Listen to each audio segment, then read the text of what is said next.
We're back. Castlevania, Dawn of Sorrow.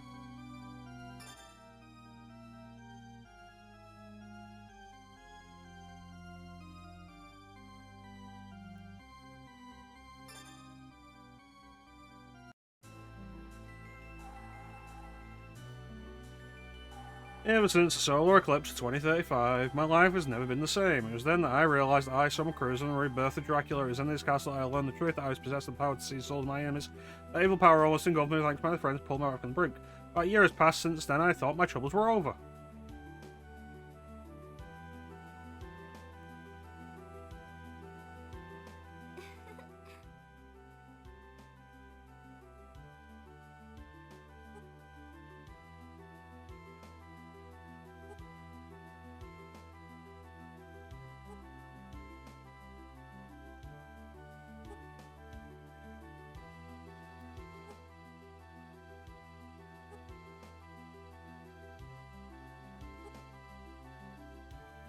That's not what they called it in the last game.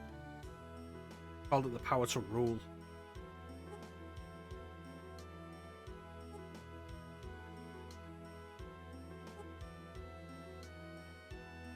I thought my troubles were over. Then this white woman teleports in and ruins my life just like they always do.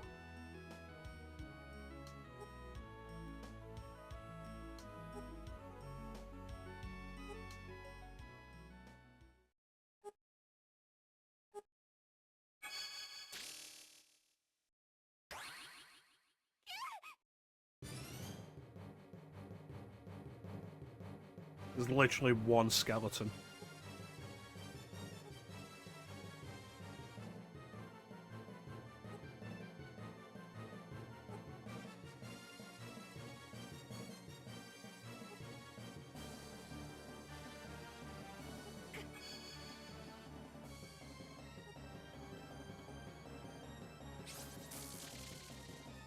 A knife! Haha!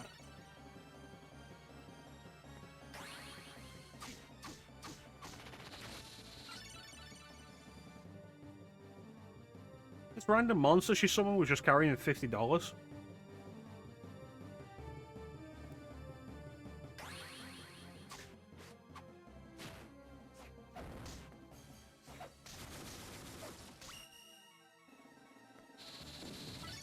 Yay! Well, we sure showed her. We'll see you next time, guys. Oh, wait.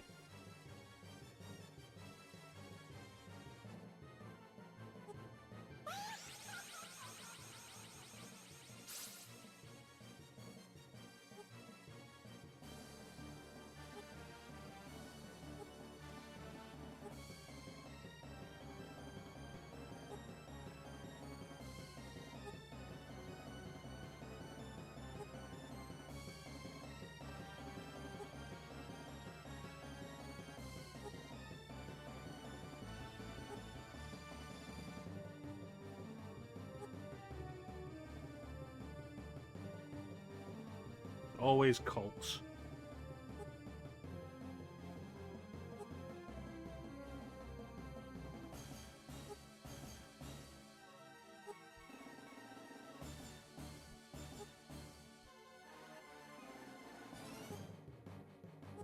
Yes, murder. Kill. Remove.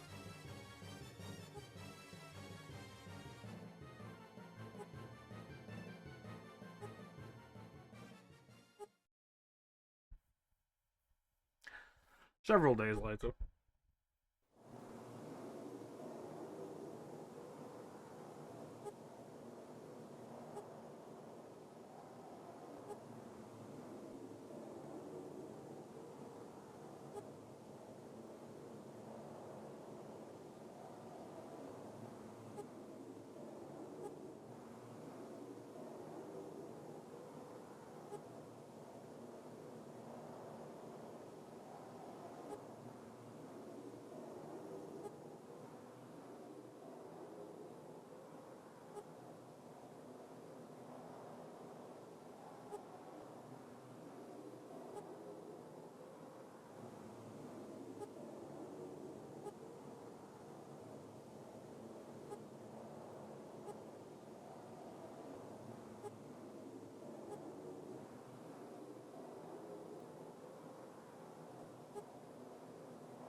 Should we play the supposed best Castlevania?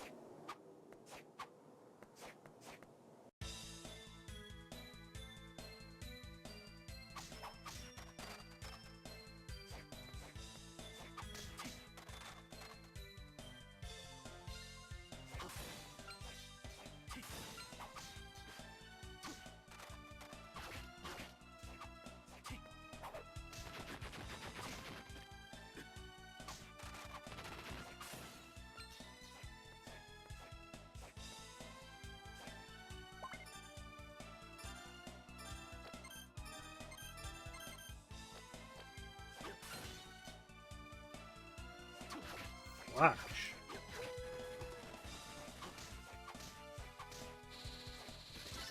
Oh, sweet.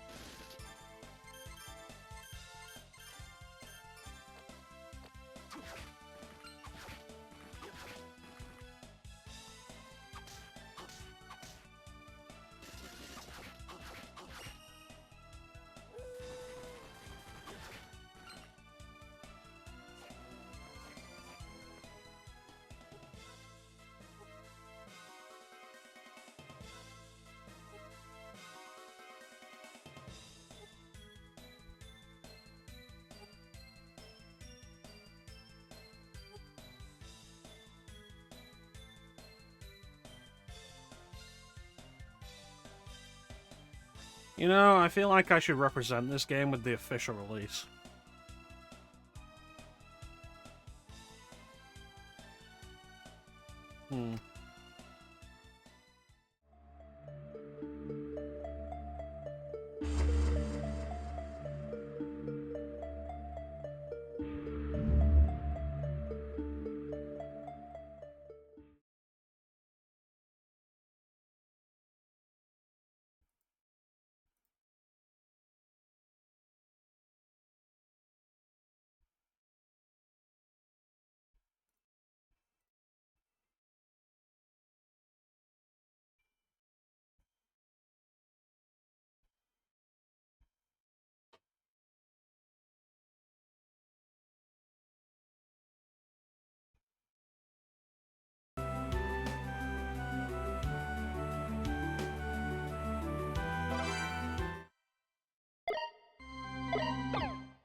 Alright, let's go.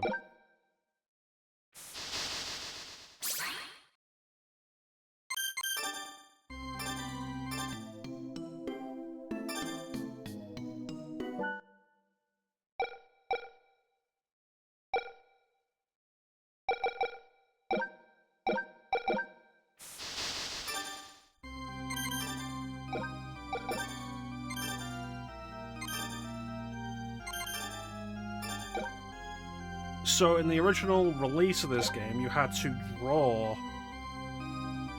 a signature. The game will not let you go forward, or the game wouldn't let you go forward until you did. Alright, let's go.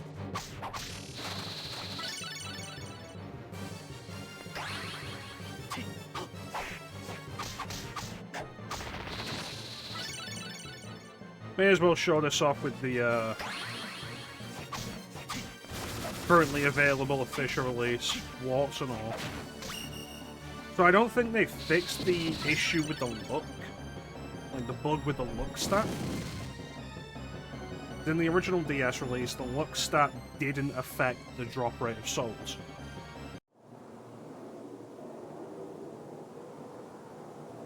Yeah, I want the map on top. Yeah, the look stat did not affect the drop rate of souls. Plus, this way we also get to see seals, which the Definitive Edition removes. The Definitive Edition hack removes.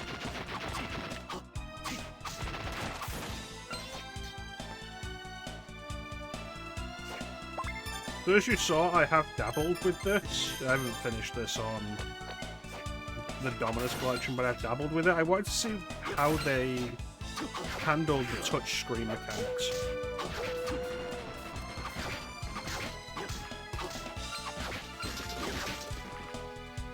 And they deal with them.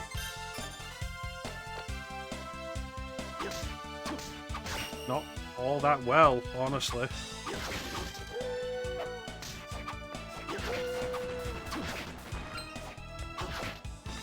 But we'll see them as we go.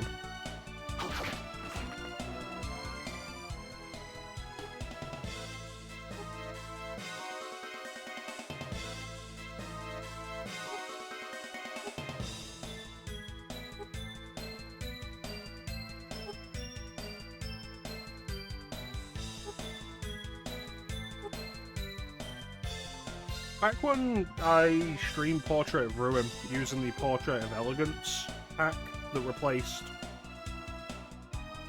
the anime portraits with more traditional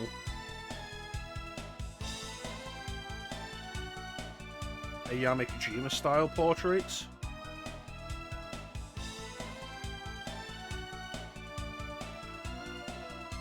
I remarked one of the issues I had with it was that those portraits weren't animated at all. They didn't have different versions of them for different events to demonstrate the emotions the characters are supposed to have. Like it or not, the game's built for the anime portraits.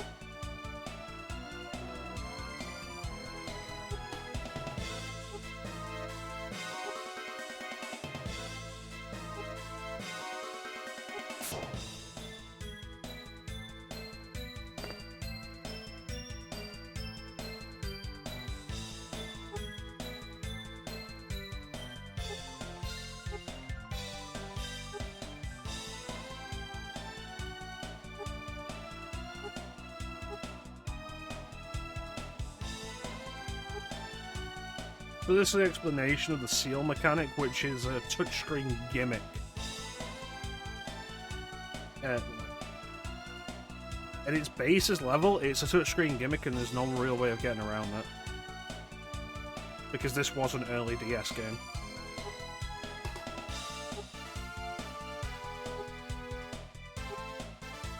Sure, why not?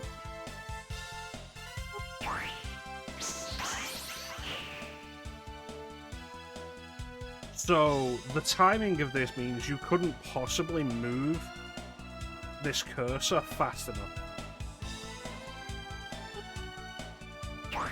So what they do is make it button presses.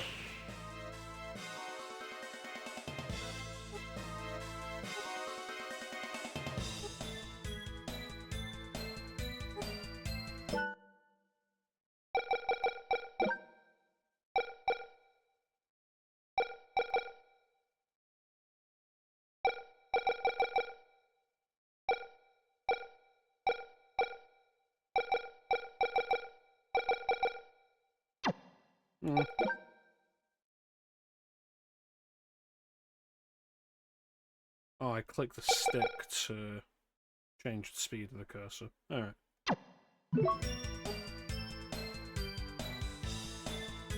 Wait a minute.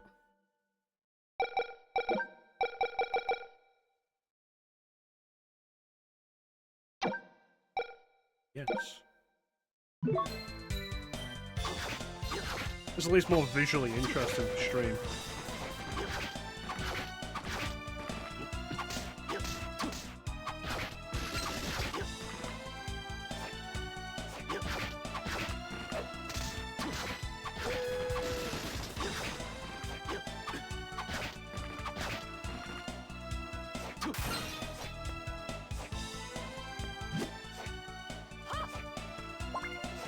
Save room.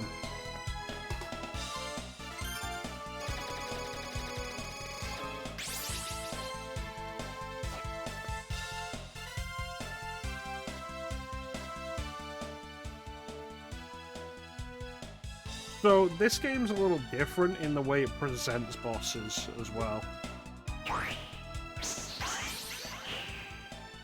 You need the relevant magic seal to even open the boss doors.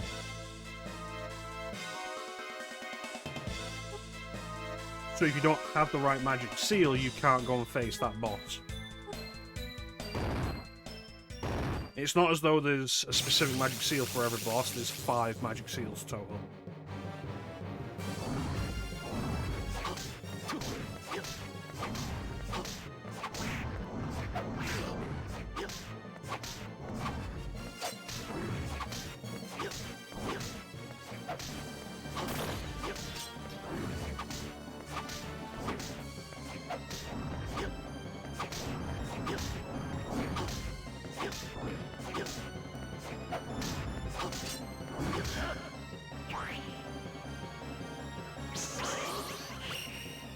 So if you fail drawing that magic seal within a specific amount of time, the boss recovers health and you have to keep going. And as the seals get more complicated, it becomes more of a problem. Especially because sometimes it just won't register right.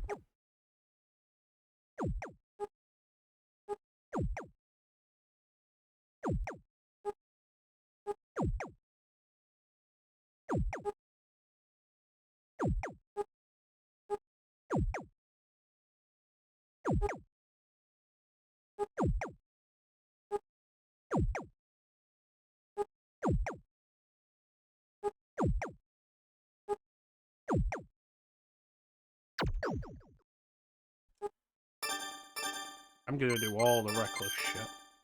You can't stop me.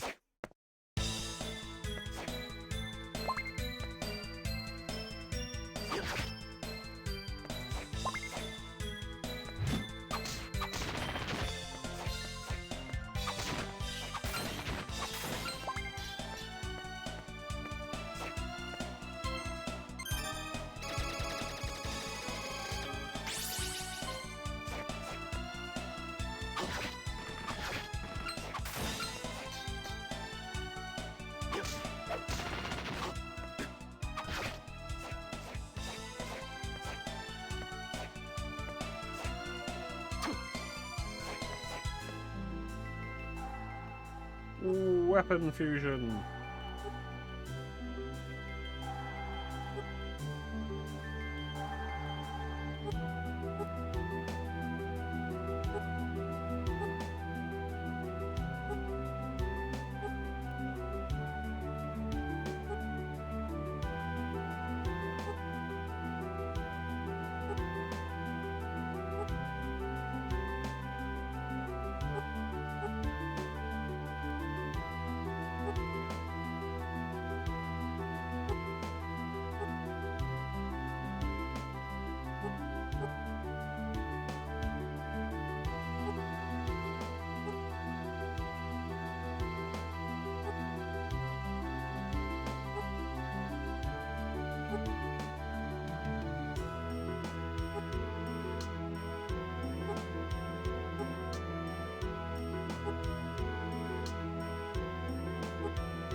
So this is a new mechanic for Donosaur that's actually really useful. So I'm probably not going to use the Armor Knight Soul again. So rather than it sitting in my inventory being useless, we can combine it with the short sword I have equipped to upgrade the short sword into a cutlass.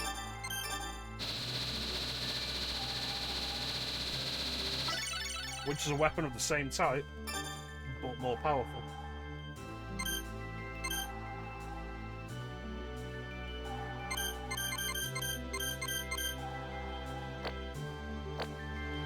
I think it's actually a really good idea. Not entirely necessary, especially since collecting souls is still RNG for the most part. But it gives them a greater use.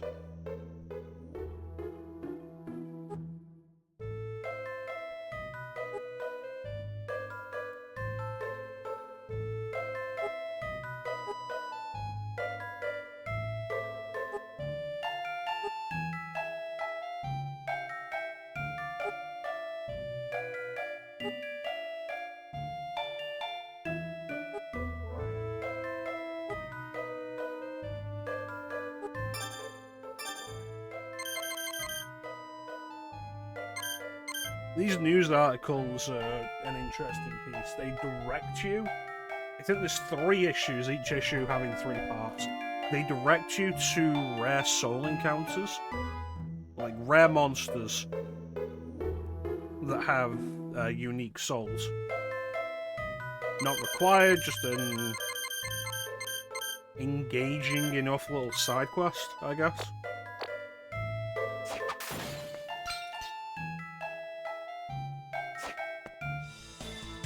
Alright, let's go.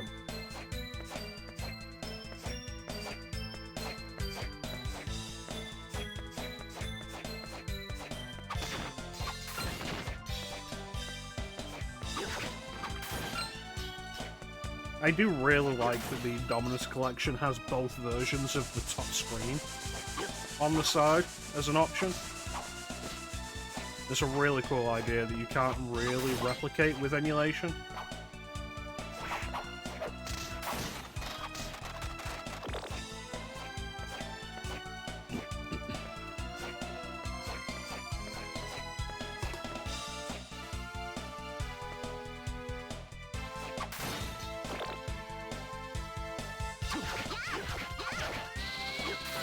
Student Witch.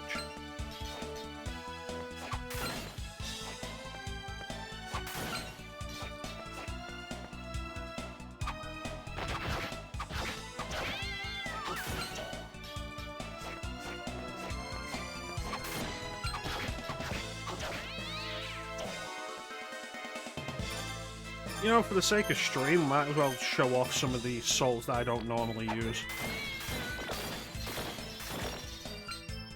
Who knows, might get some use out of them.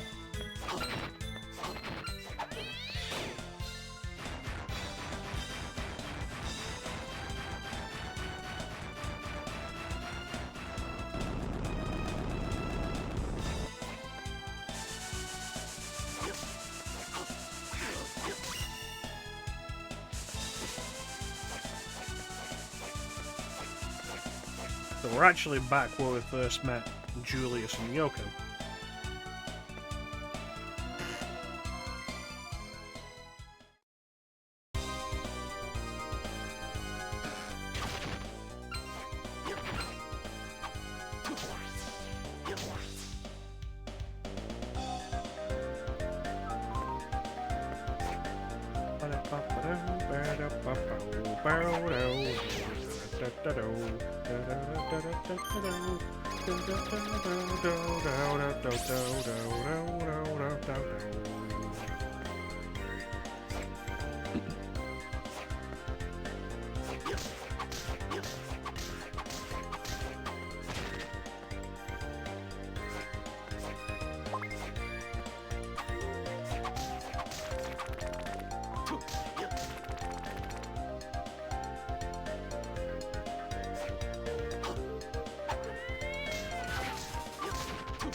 Axe armor.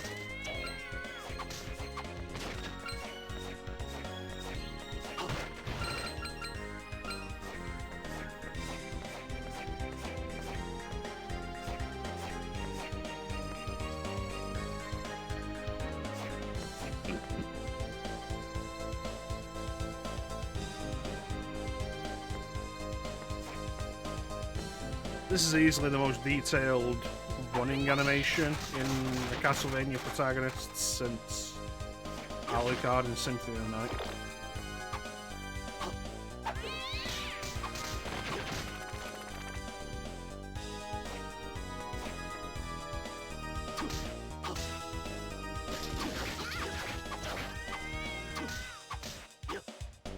After 3 GBA Metroidvanias coming onto the DS with Dawn of Sorrow, and it's such a visual upgrade.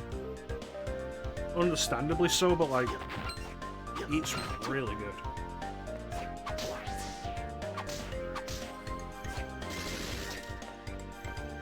And they're not quite overusing sprites too much yet, like overdoing the reuse of sprites.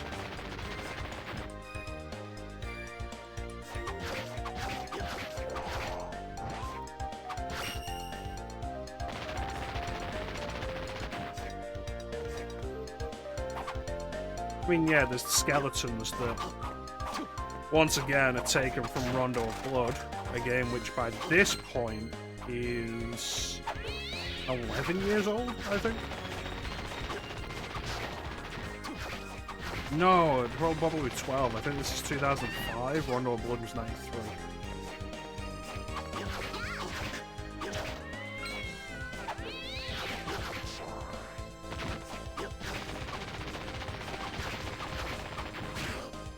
Bitch.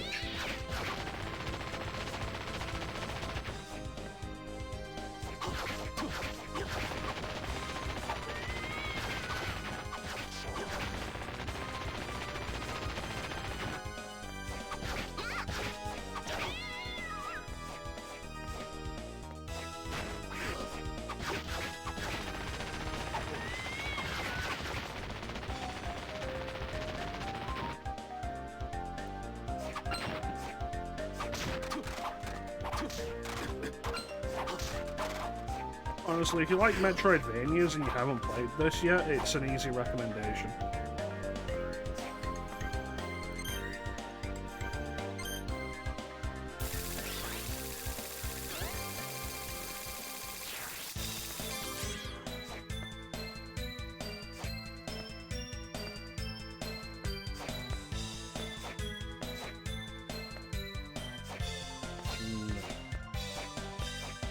Well, I don't think there's a bad game in the DS trilogy. I think all three games are great. I think Portrait of Ruin's a little underrated compared to the other two, but they're all great. But if I had to pick out one to recommend, it would be Dawn of Sorrow. Minus the caveat that it spoils the plot twist of Aria of Sorrow.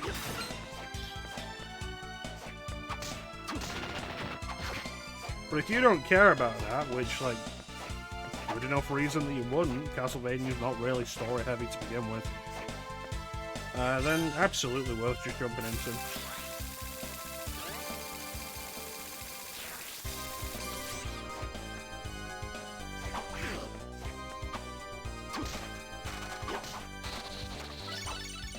The Skeletor soul.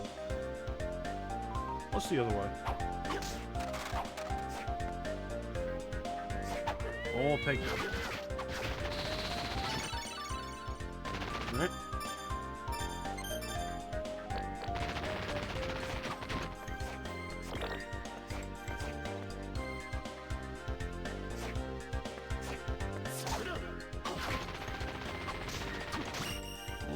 I think the student cat actually has, the student witch actually has more utility because it runs in a straight line. And with enemies that have long horizontal sprites like that, you can get them multiple times.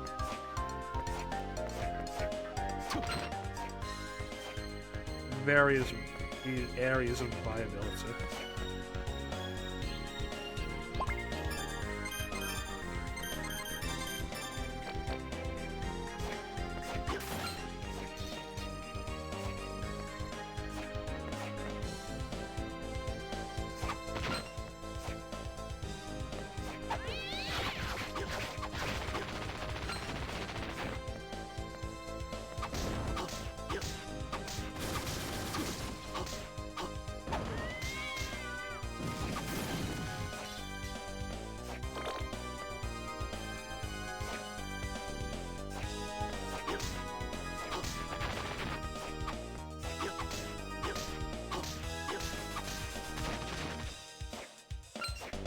I think after Symphony of the Night, this is probably my most played Metroidvania.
Welcome in, Ninja.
Dang it, Ninja. A question you may have had with Aria of Sorrow, where it's all like, oh, Graham Jones was born at the moment of Dracula's demise, and thus he's capable of inheriting Dracula's powers. And it's like, but there's at least, what, a couple thousand people born every second? You can check the statistics on it, it's more than one person. So introducing two more people with the same circumstances in the sequel is actually a fairly reasonable idea.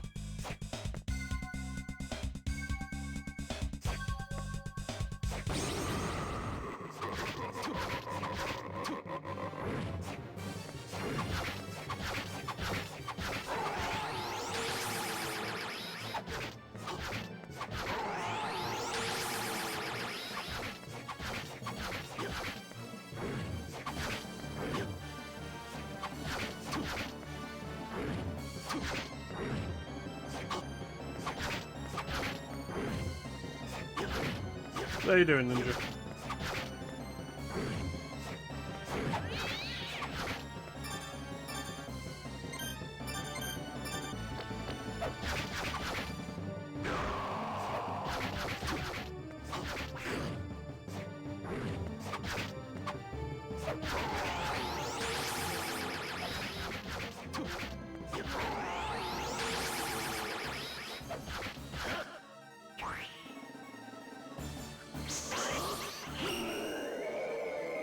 I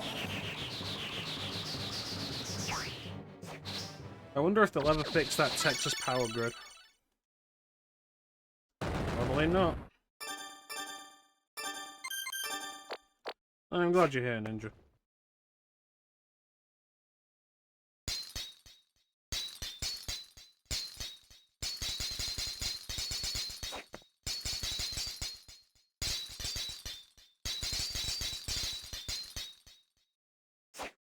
Paperclips and gum.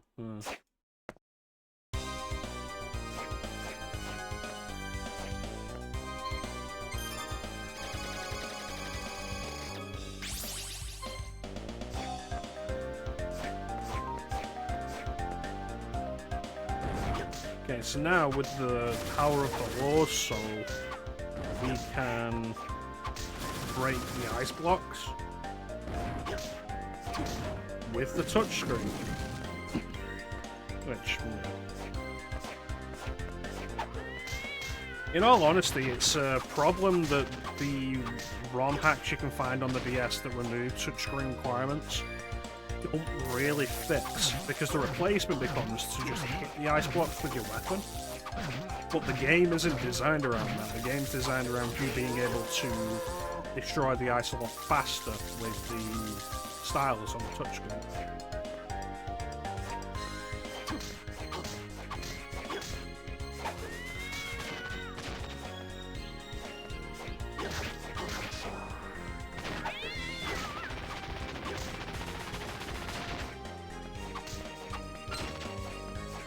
I can't talk about Texas without bias.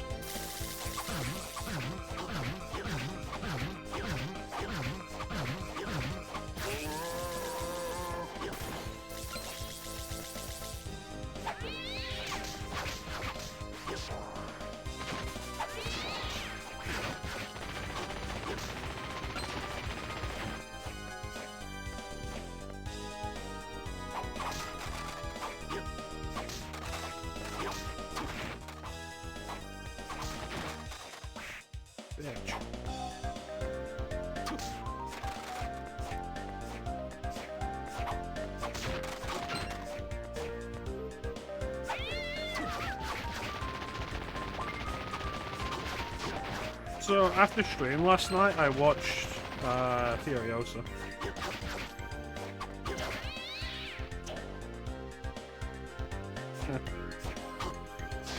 that is kind of funny.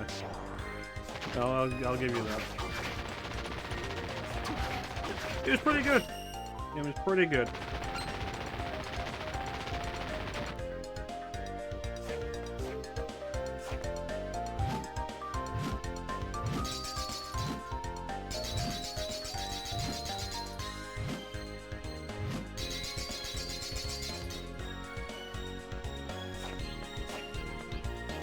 Yeah, I've heard it was a massive box office bomb.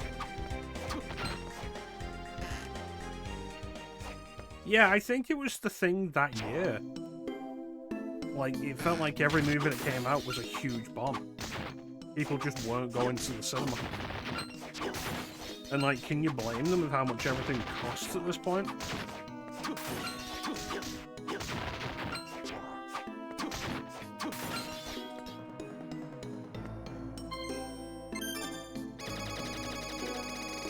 But, like, in relation to the game, though, because I've been playing the game, like I said, there are actually a few things from the game that are relevant in Furiosa, none of which require you to have played the game,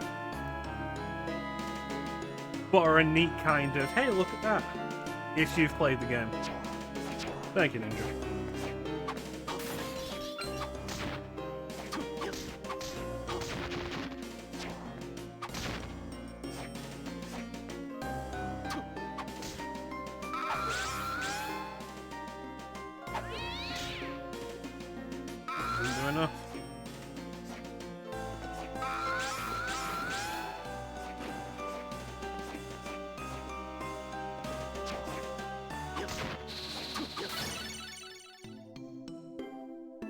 Yeah, overall it was a pretty enjoyable movie. Definitely slower paced than Fury Road, not all balls to the wall action, but I don't think you should go into any movie expecting it to be Fury Road. Because, like, my god, Fury Road was just unbelievable. I can't believe that movie was almost, like, entirely action. There was so much action in that movie. And it was so good. Those are mandragoras.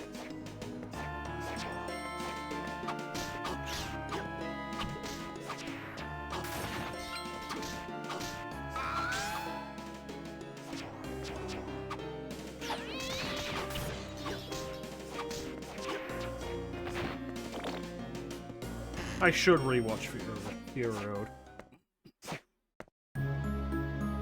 See, I'd never seen Mad Max before Fury Road came out, and I was like, I've heard Fury Road is fantastic.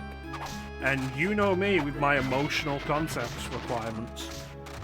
So I sat down and watched all the Mad Max movies before I watched Fury Road. And enjoyed 1.5 of them.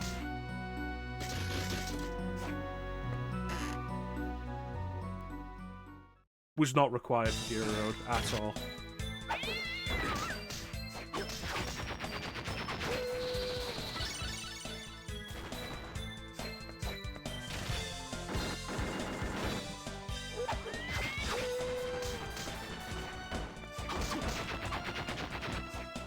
Yeah, the one was Road Warrior. Mad Max 2 really enjoyed. I thought Mad Max 2 was really good. I didn't really enjoy the first Mad Max. And Beyond Thunderdome, I only enjoyed it up until Max got beyond Thunderdome.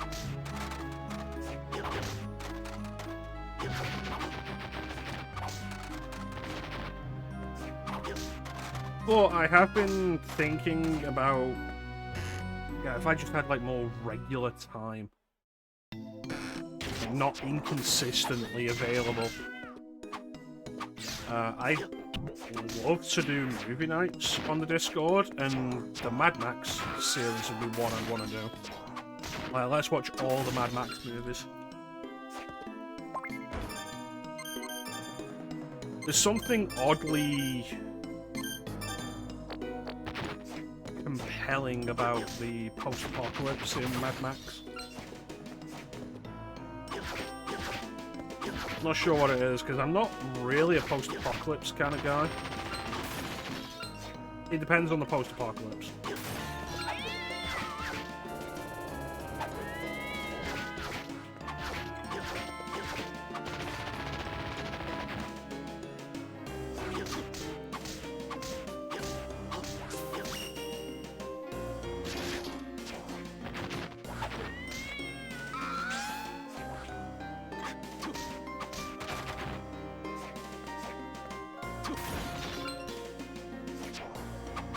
I think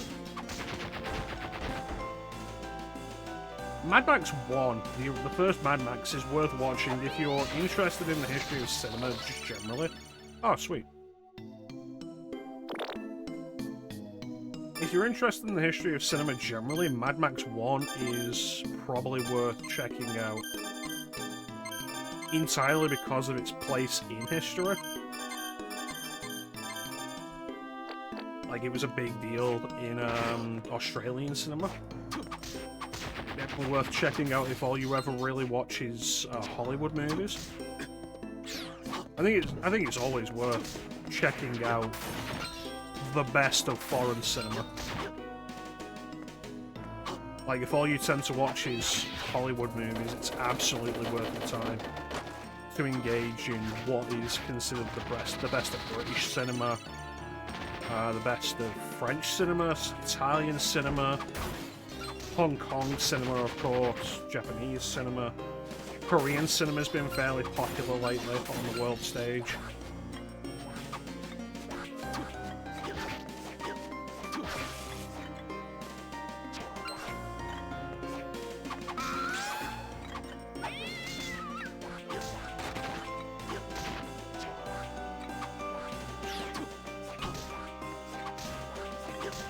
But Mad Max is like probably the biggest independent Australian film If not ever, then certainly for a very long time.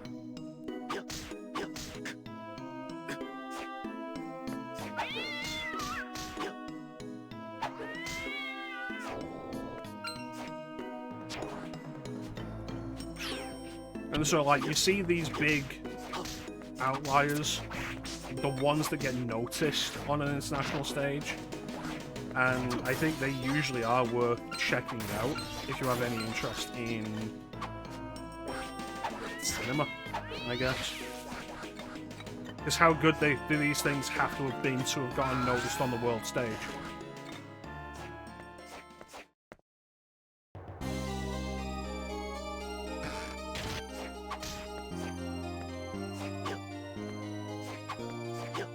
How good does something have to be for Hollywood to take its head out of its arse and recognise that movies are made elsewhere?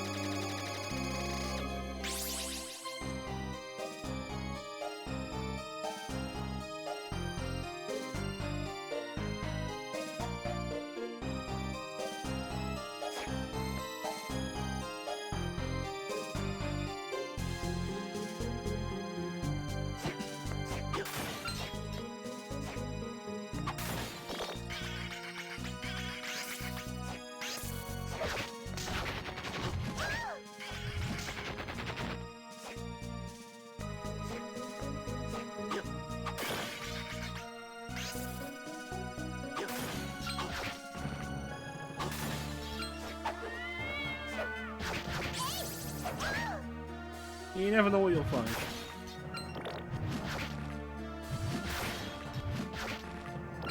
I think I picked up Old Boy, actually. That could be worth a watch if we ever do a watch party thing. I've heard it's harrowing. Like the original Old Boy.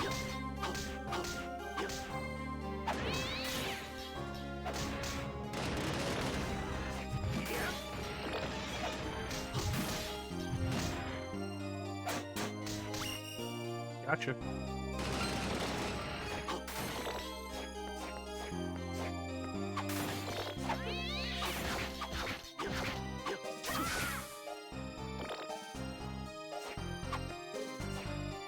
Yeah, I've heard the remake isn't very good, which is interesting because usually Josh Brolin's worth watching, but I've heard that the American remake's not very good. I feel like that's the case with a lot of American remakes of foreign movies.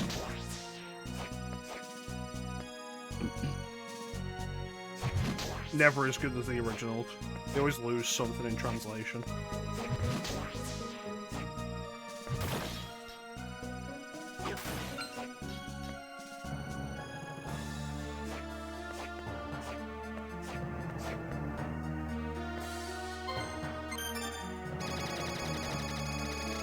Yeah, I've heard the original is, like, absolutely horrifying.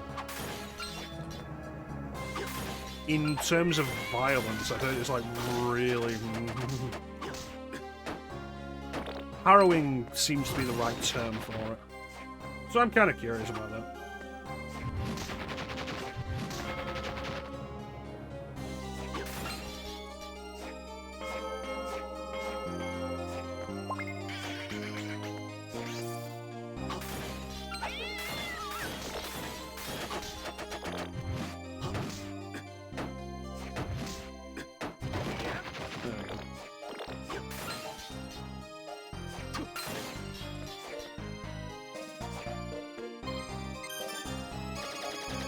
But you can find plenty of examples of American remakes of foreign cinema that just aren't as good.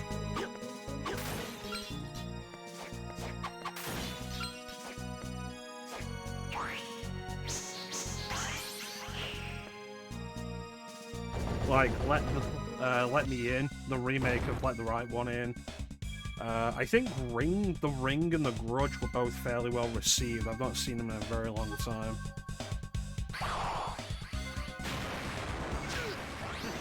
Although, if you want to talk about British cinema, the American remake of The Wicker Man.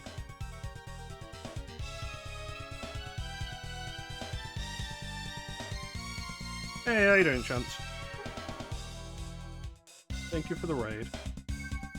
How dare you?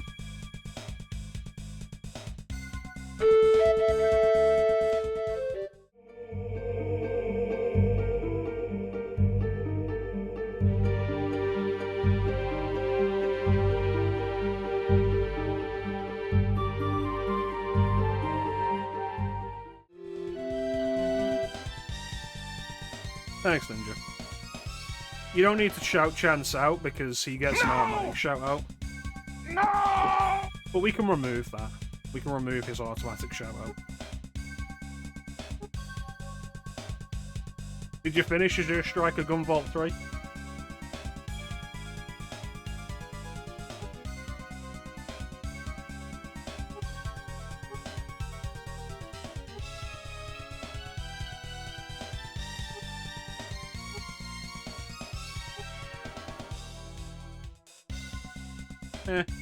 Maybe Chance just needs to be here more often.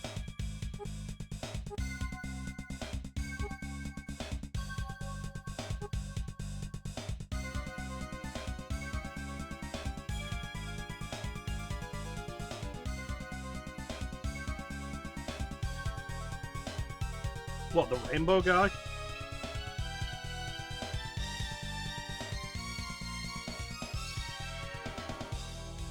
Looking at your tags, it sounds like the right kind of character for you.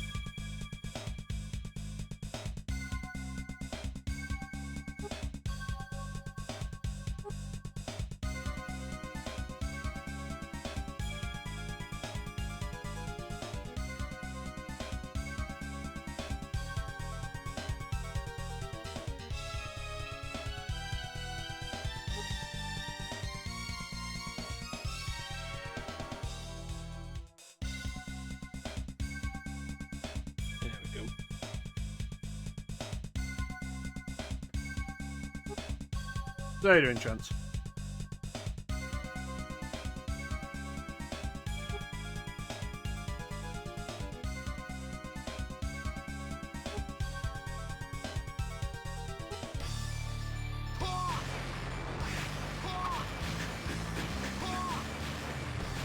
Well, I'm gonna fix that.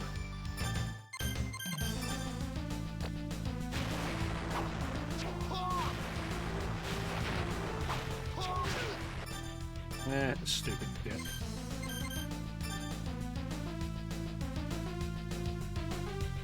Oh, excellent.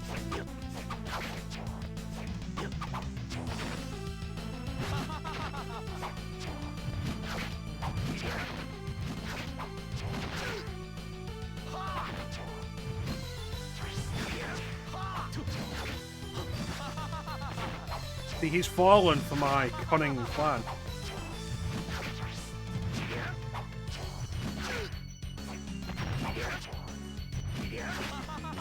He has the ability to copy magic attacks, but only one at a time, so I've replaced his magic attack that was somewhat dangerous with one that absolutely isn't, and I can hit him from outside of his range.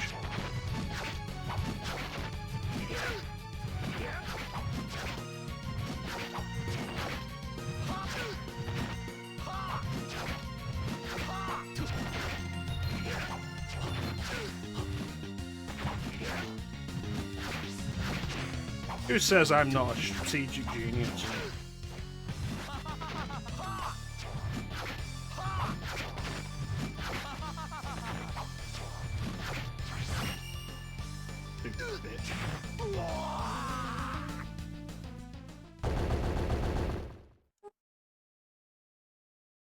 Yeah, it really was nothing. You were really pathetic.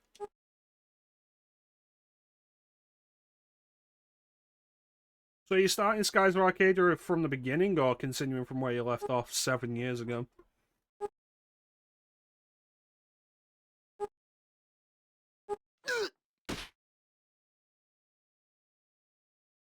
Hmm.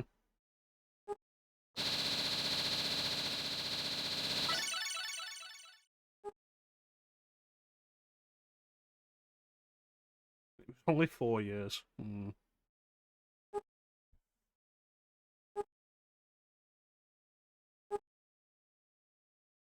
Oh well. Gonna go back to the save point because I actually have a proper boss fight coming up.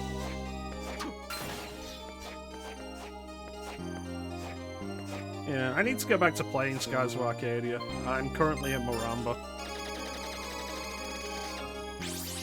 I've just not really been playing anything off stream. The only thing I've been doing is the Mad Max game, because it requires like zero thought.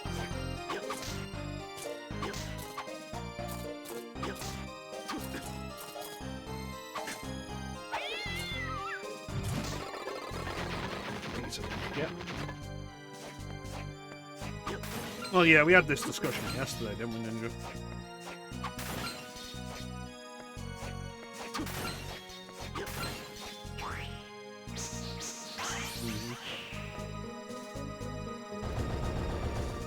You should get back to streaming for that, Ninja.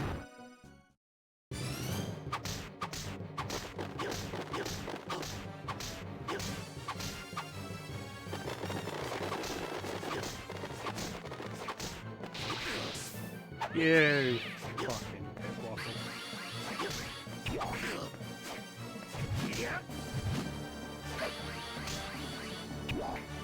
What?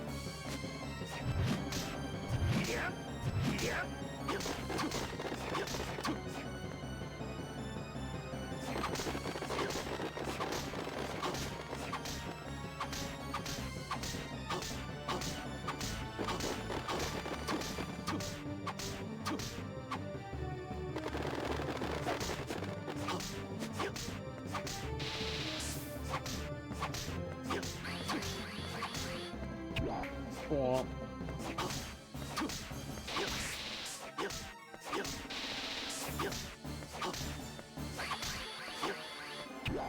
What?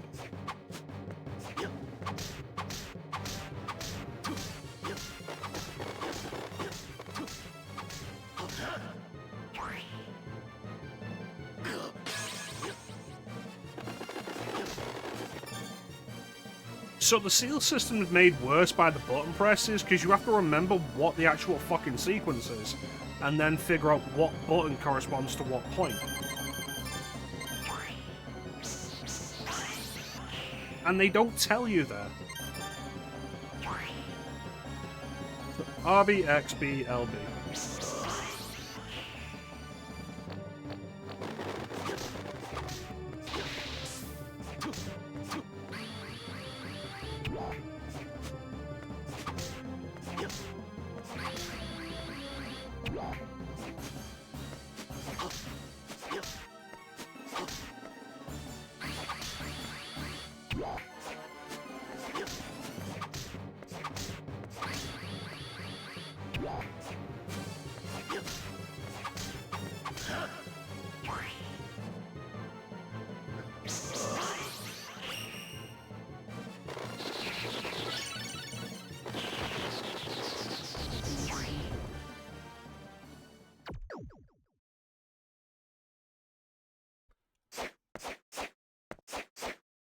Yeah, I think part of your issue is honestly going to be this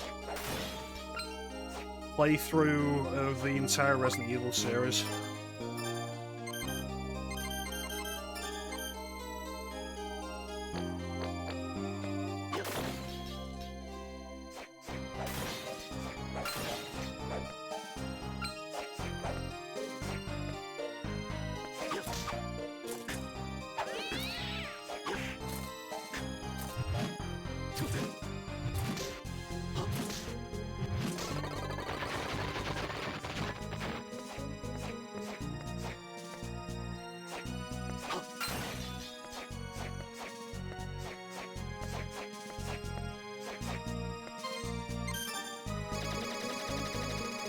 Maybe just take some time, play some games you actually know you enjoy.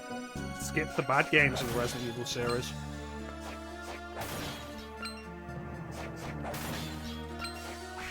Did you skip Dead Aim? You shouldn't have skipped Dead Aim. Why skip Dead Aim and not Resident Evil 6?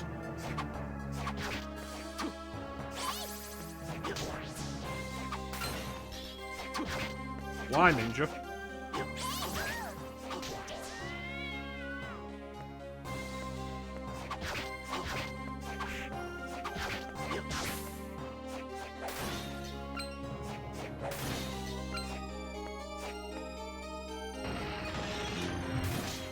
Ninja, it's the year of our Lord 2025. Most of us don't have dead aim. As far as I'm aware. But let's be fair at this point, what is Resident Evil canon?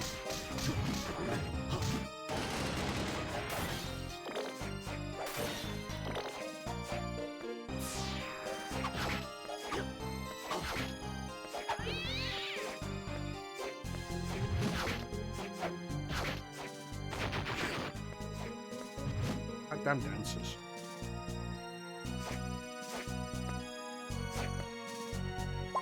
Play Dead Aim because it was actually genuinely fun.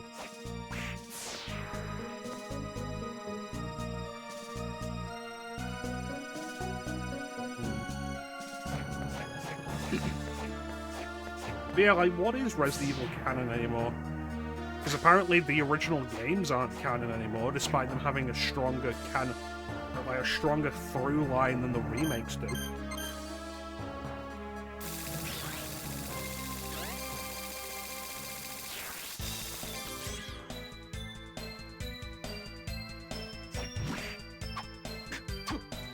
Well, you're a dick.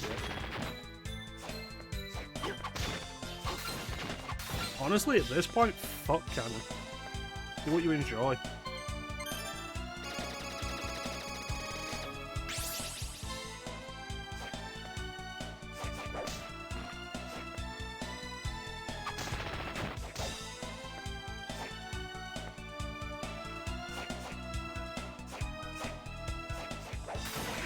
Bitch. You just got bored at 3. Yeah. Have you tried 3 with, style and weapon switching? Like, I assume you don't have a Switch, but, you can get the mod for the PC version. Yeah, give that a try, see if it mixes things up for you.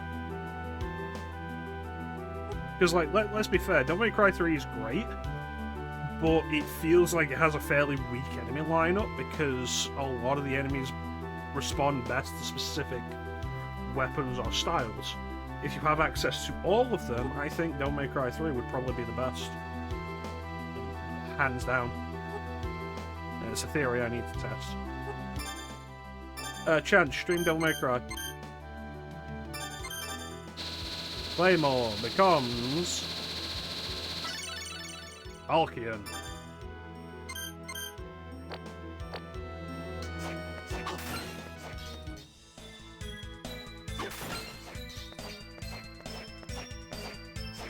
Yeah, I do like the MC1.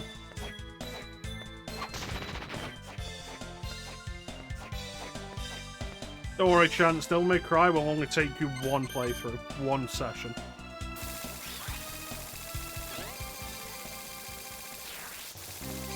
And then you can play Skies of Arcadia. Unless you're a coward.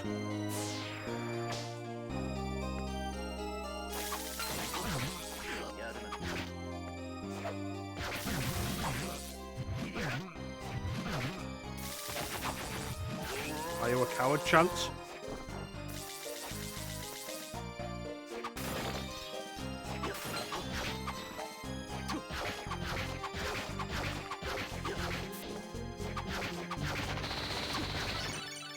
Hellball.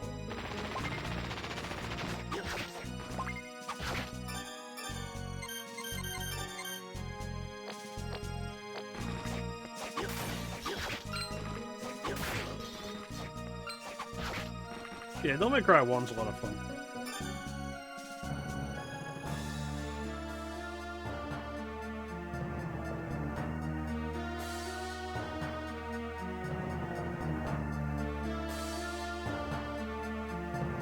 I mean, if you're under a time crunch, you probably shouldn't stream an RPG for that then. Like, you could leave Skies of Arcadia for a while.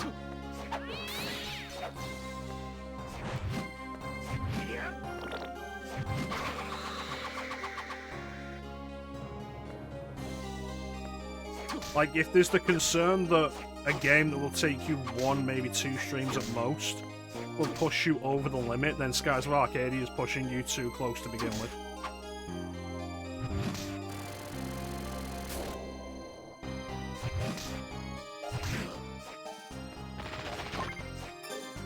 The Traveller King.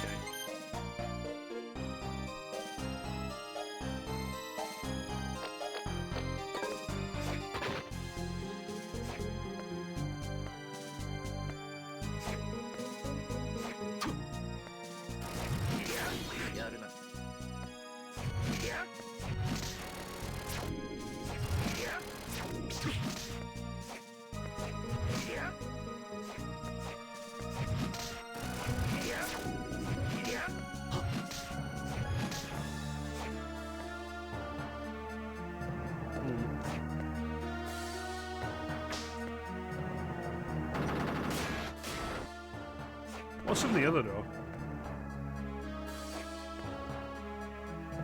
Why isn't it a safe one?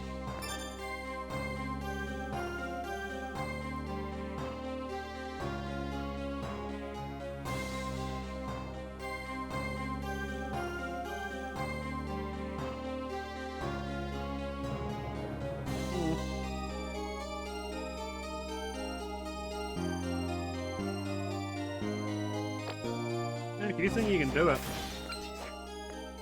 Don't push yourself, though. Games are less fun if you're pushing yourself to do them.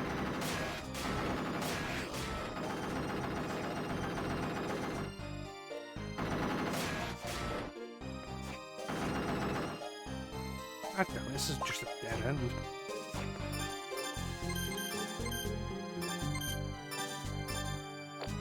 Yep, like I keep telling Ninja.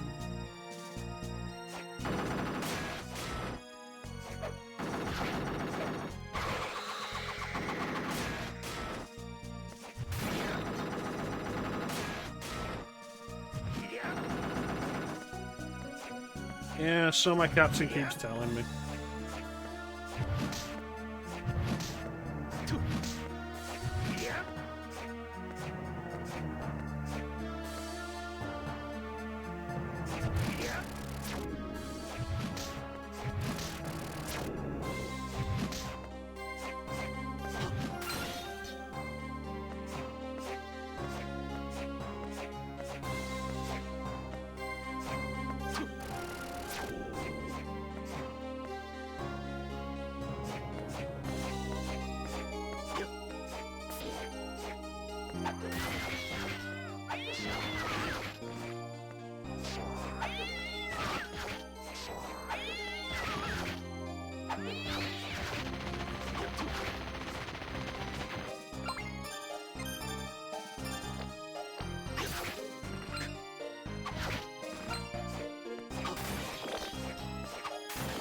Alright.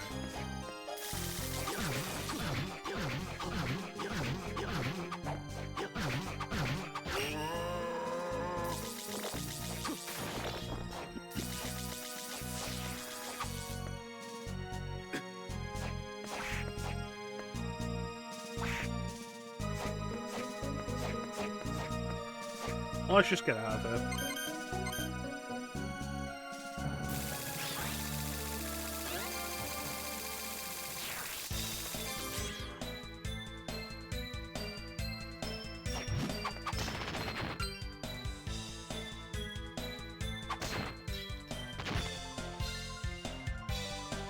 There we go. Give me that full heal.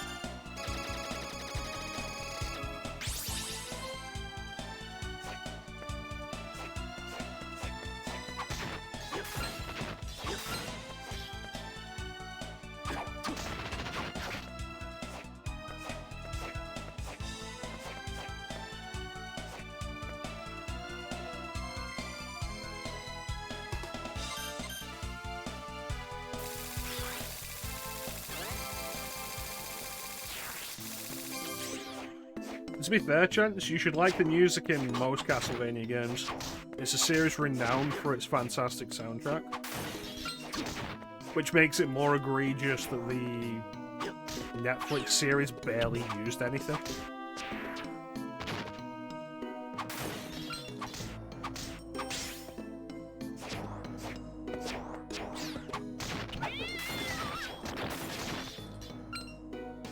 This game was also composed by Michiru Yamane, who composed Symphony of the Night. Yeah, I think Metroidvanias work really well for her. They allow her to have, like, really explore different genres, rather than just, like, action-y side-scrolling music.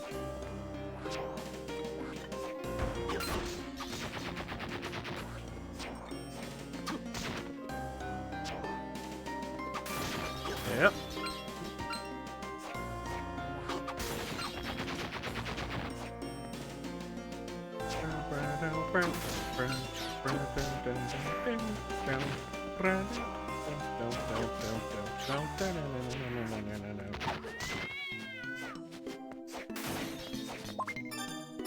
Yeah, one of the stretch goals for Bloodstained Ritual of the Night was to get her back to compose the soundtrack, and it's one of the things that really helped Ritual of the Night feel like a Castlevania game. Like, there's various things about Ritual of the Night that work for it. The visual design, the character designs being done by Kojima and such. The way the castle works, the way the mechanics work, but the music is just like the cherry on top that really makes it feel Castlevania. I am looking forward to the second Bloodstained game, Scarlet Symphony, I think it was called. That's like the only actual new game I'm looking forward to.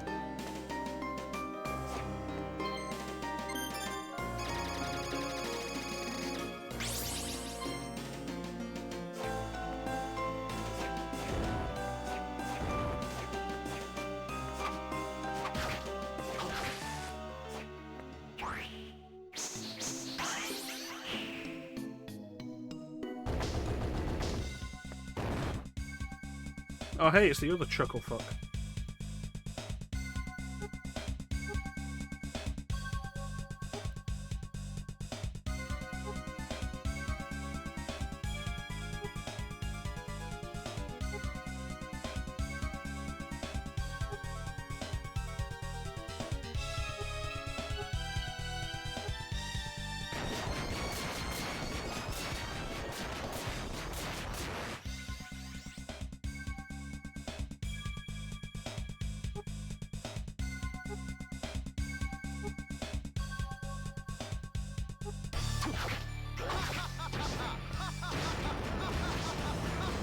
Please, I've seen this trick before.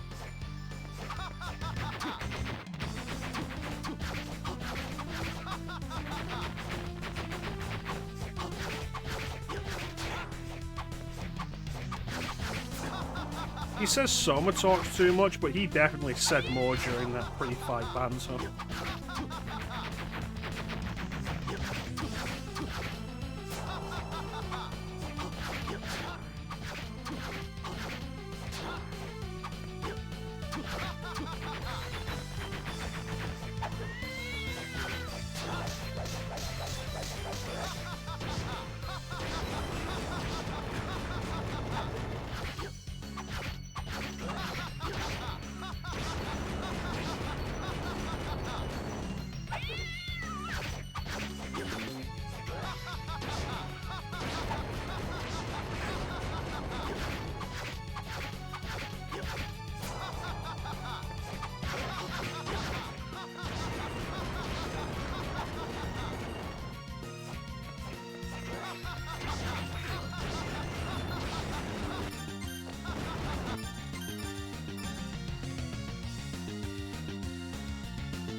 Hey, what was that?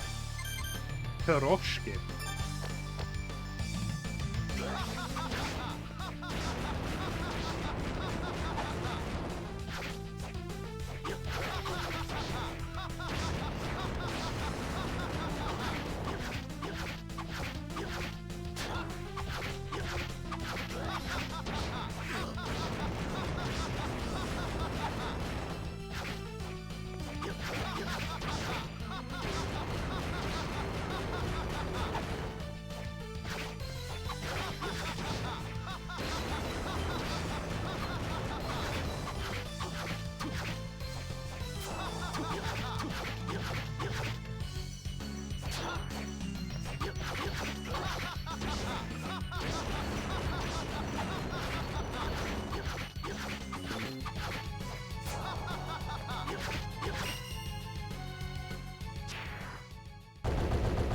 stupid bitch.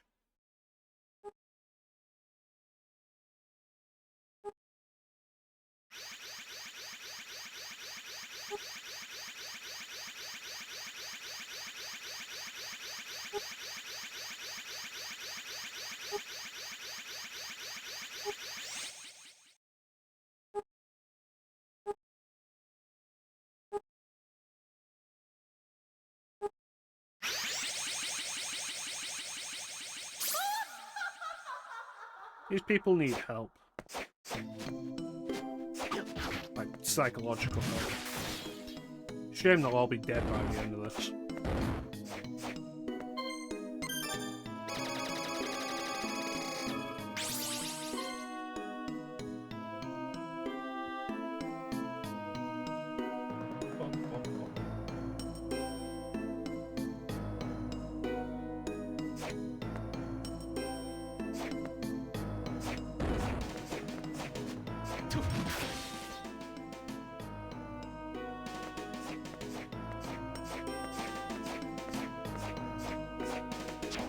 This is a good looking game. Like, if it wasn't for the gimmicks and the separate screens on the side, you could forget this is a DS game.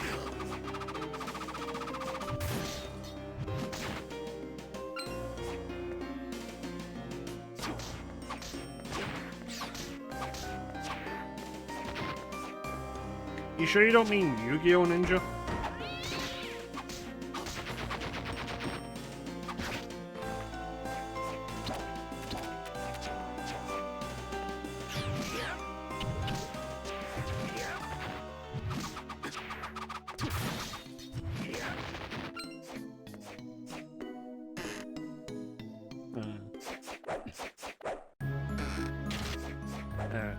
Onwards we go.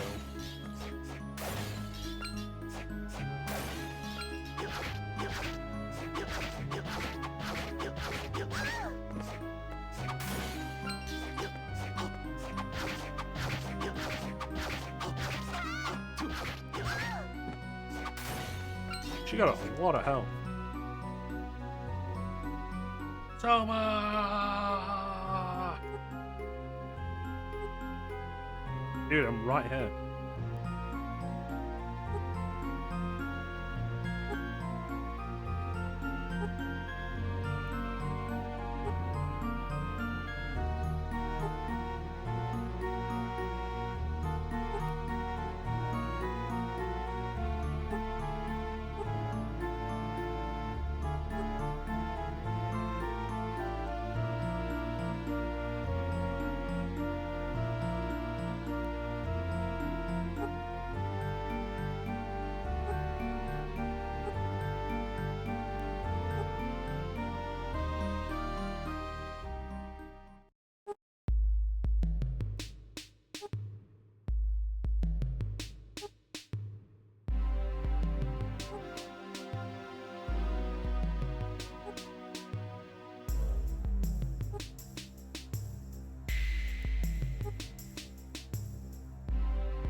So we're gonna have a Hellboy moment at some point where Soma starts becoming Dracula and then Arikado is like, remember who you are, and throws Mina's talisman at him. He catches it in his hand and it burns his hand.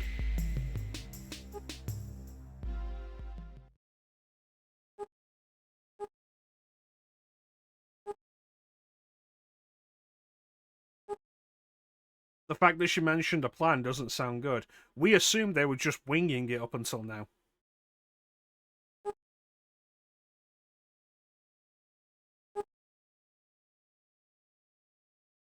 Fucking idiot.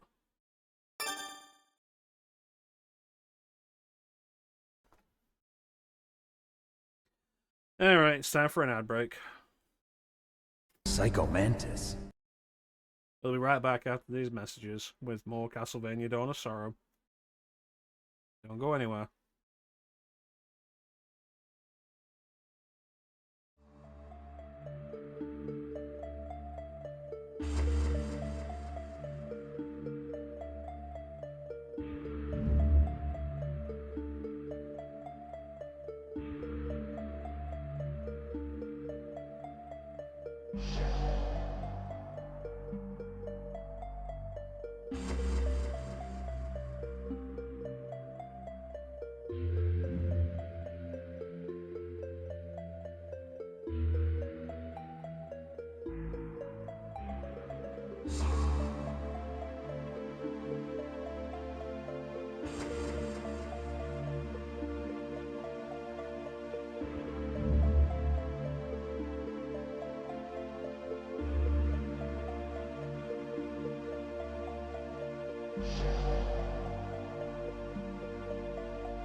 The self-destruct sequence has been activated. Repeat, the self-destruct sequence has been activated. This sequence may not be aborted. All employees proceed to the emergency car at the bottom platform. And we're back.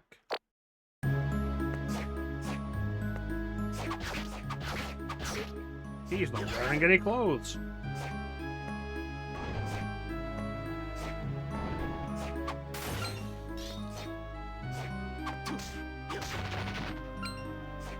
Fortunately, we established during Lord of Shadow that sending women to seduce me is very ineffective.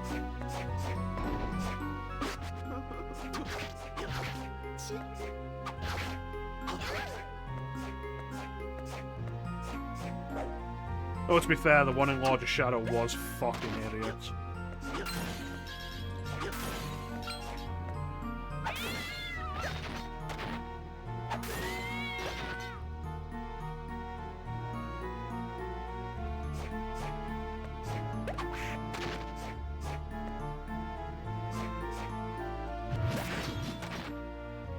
Well, fuck it.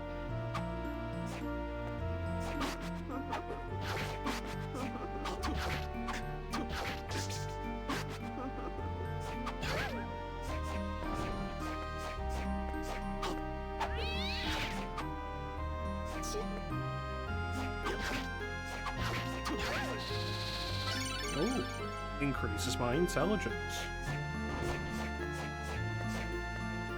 I have no use for that whatsoever right now.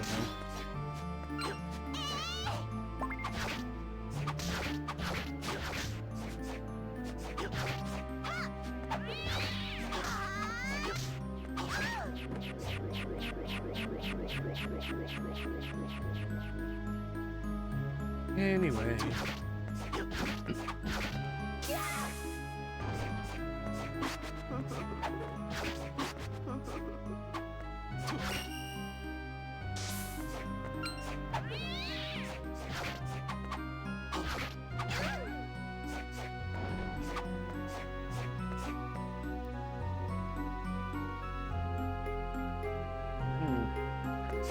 Maybe I'll go there later.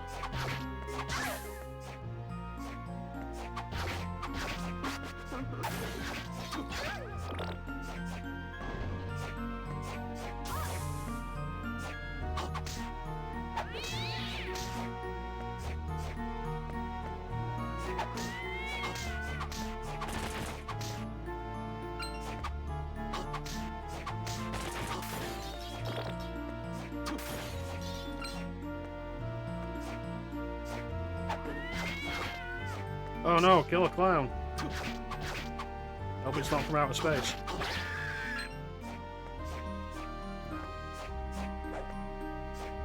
Anyway.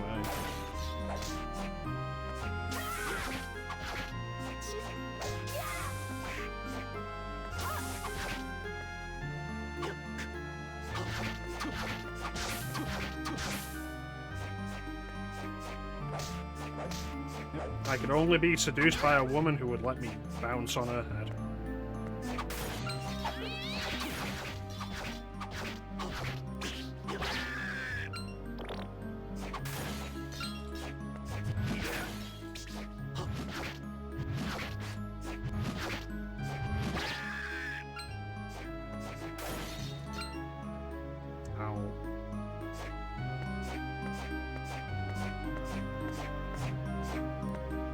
There's an interesting thing, actually, an interesting mechanic in this game, where the jump kick, the damage it does is determined by how long Soma remains in the air before landing.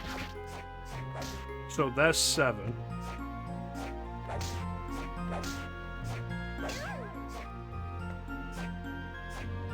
It's something you can actually take advantage of with the Medusa Head Soul, which holds you in place in midair.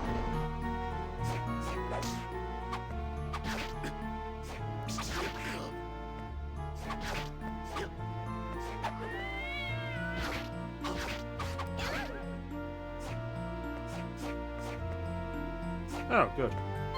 I was looking for one of these.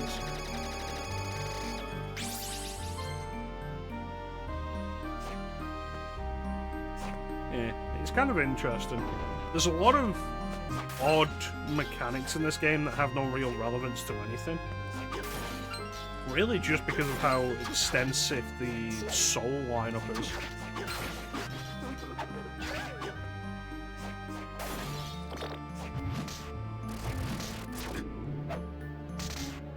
Boom.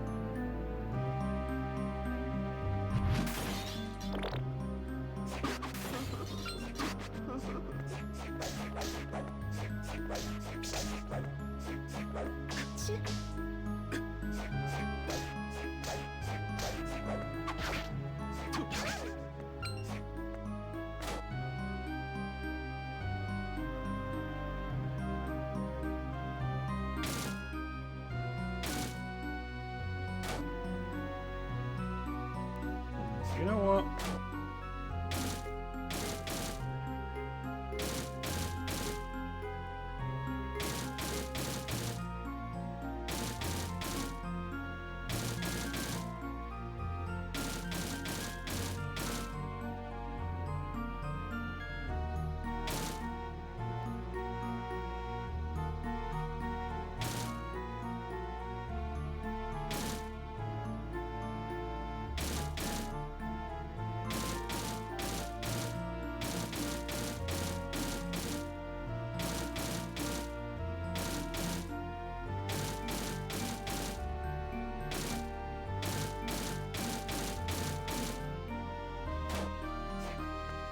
Yeah, let's check up there first.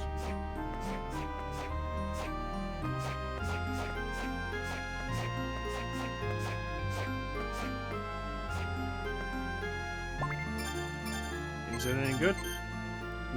Nope.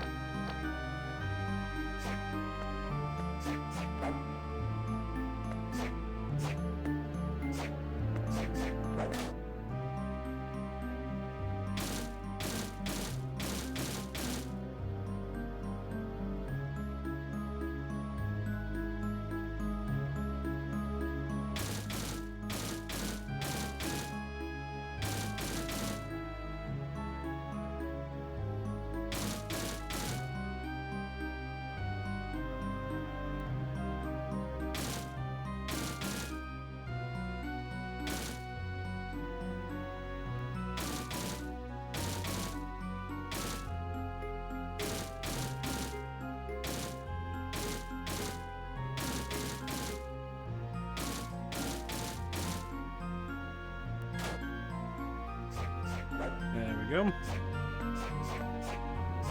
An unobstructed pathway is a pathway, no matter how circuitous it might be.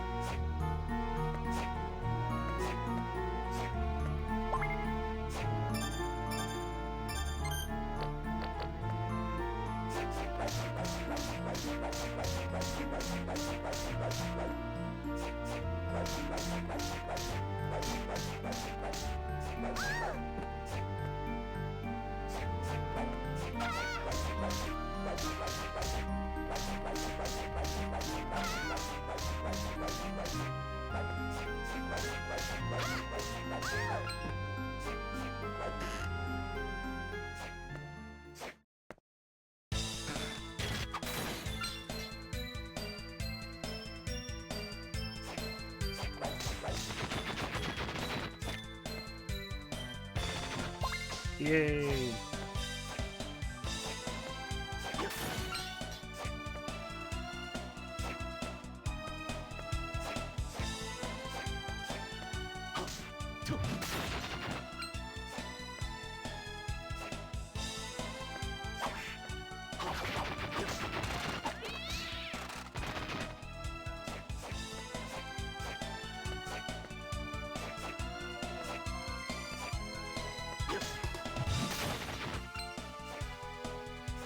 Alright, so let's go and see what the other route is.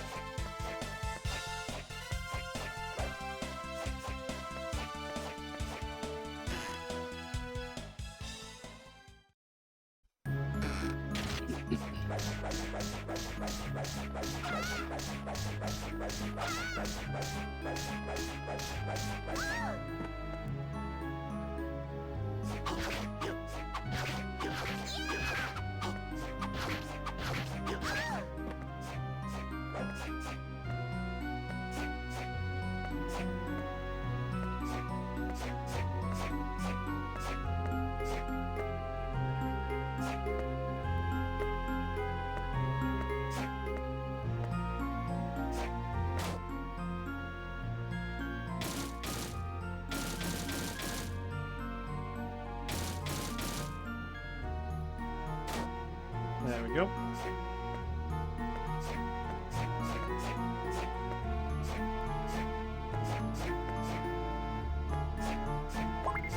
That's really stood.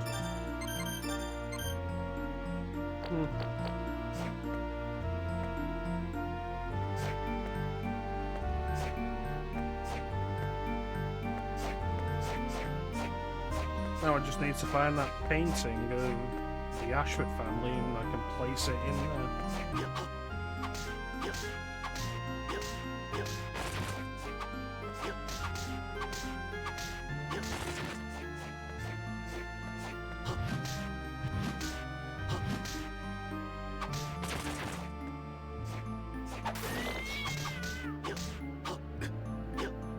Wow, bloody curse.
Yeah, why not?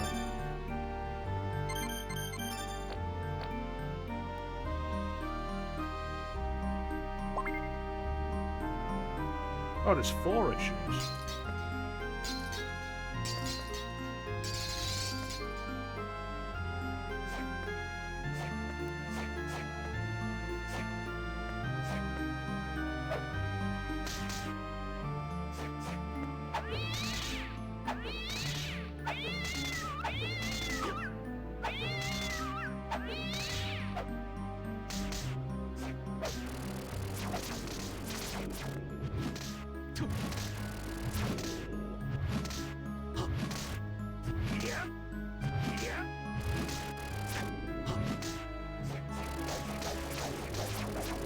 Yeah, it's not going to be worth it to kill all of these.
Goodies!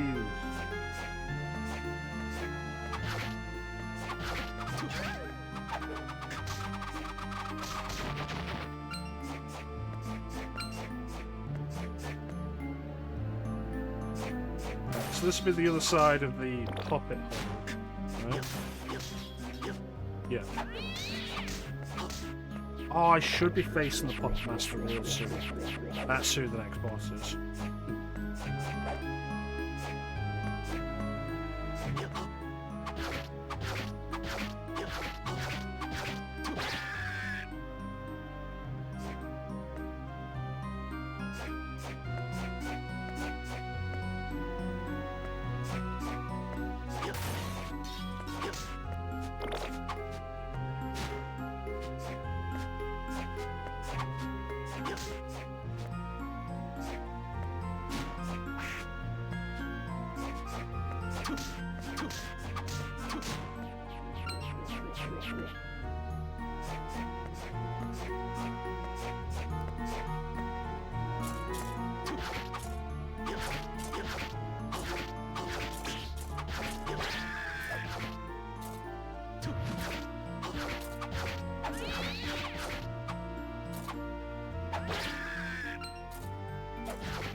There we go.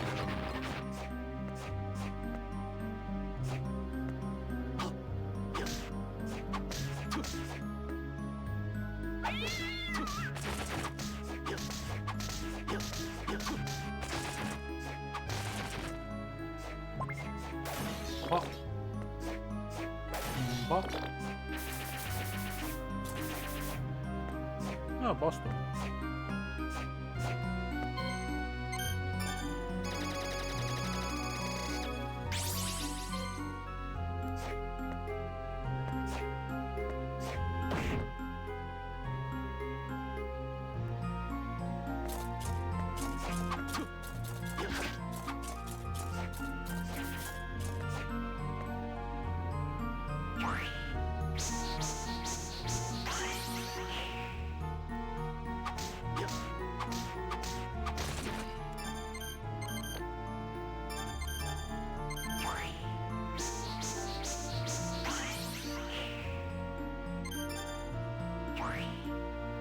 Y-A-B-X.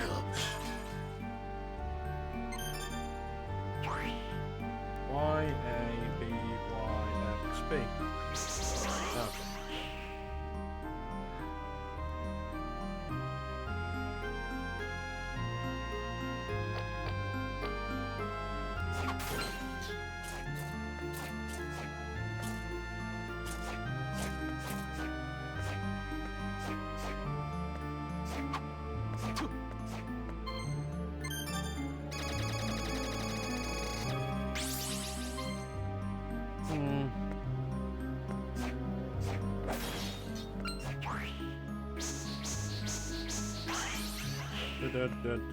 Okay.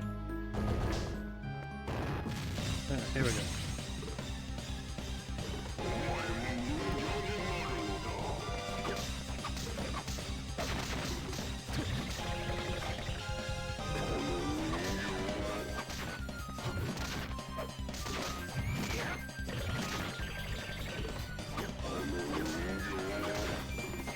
So, the gimmick of the Puppet Master is if the puppet he summons gets placed into the Iron Maiden, it trades places with you, and you take major damage for it.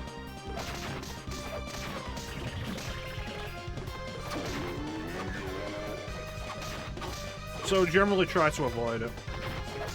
This boss also appears in Chapter 2 of Harmony of Despair, and it's a fucking pain in the ass.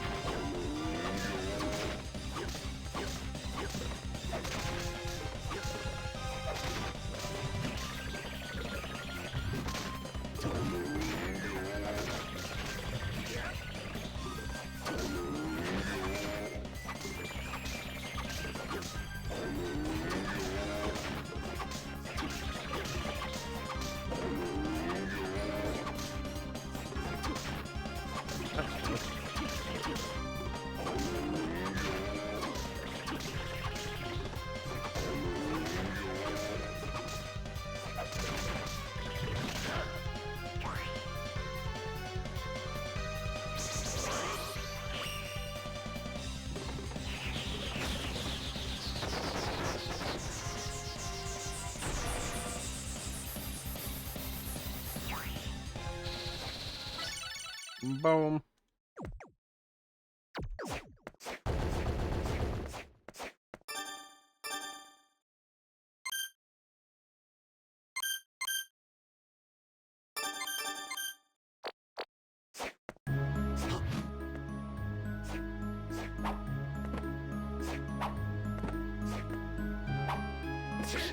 There we go. Now that will give us access to that area we couldn't go to on the right side. That I didn't actually show off because I knew I couldn't get there yet anyway.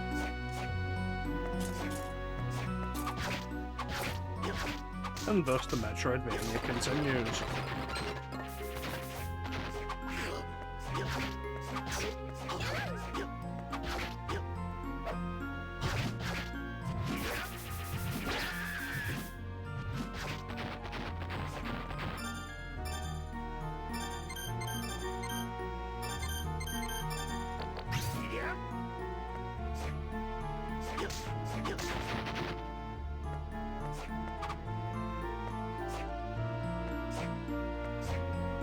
Levitation, yes.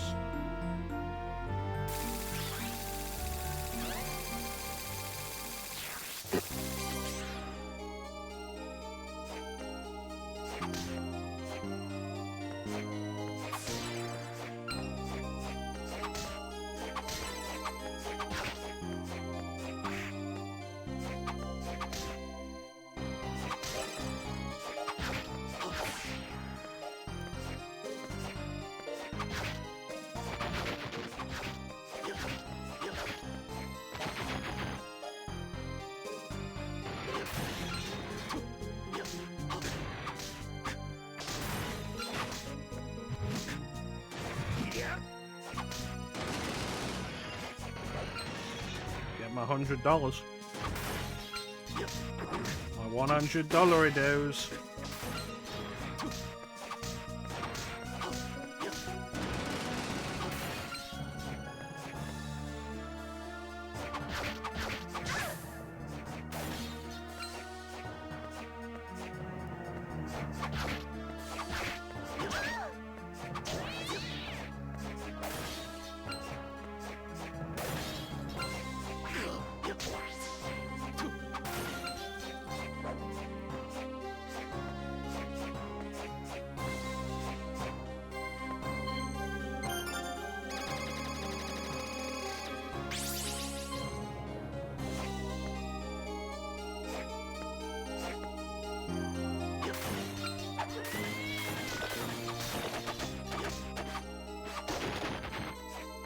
Just think of how many DS games only use the second screen for a map.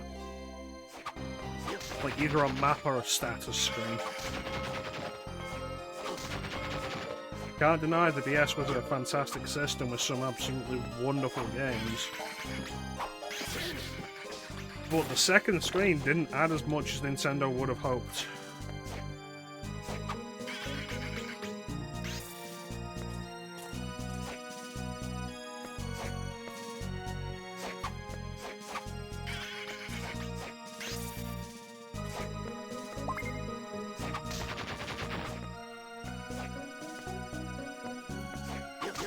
Yep.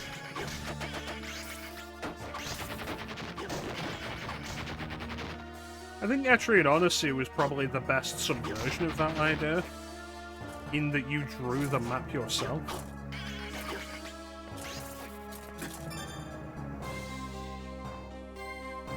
Most games didn't let you draw or write on the maps though, Chance. Like, it was really just, what, the Zelda games and Etrian Odyssey?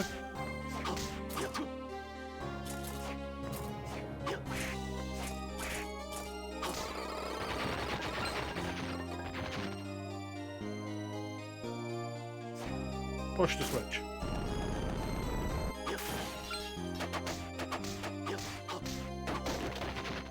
If you can think of them, let me know.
So obviously this is the end game goal if we get the good ending.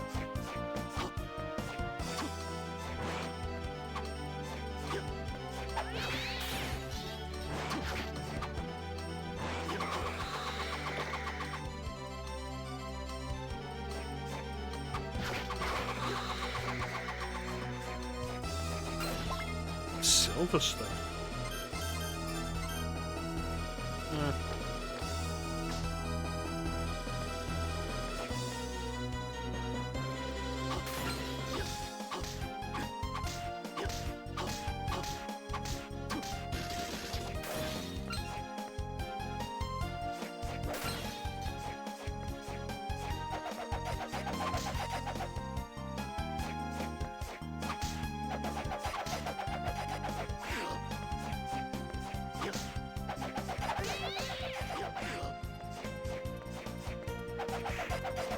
Stop that. Yeah.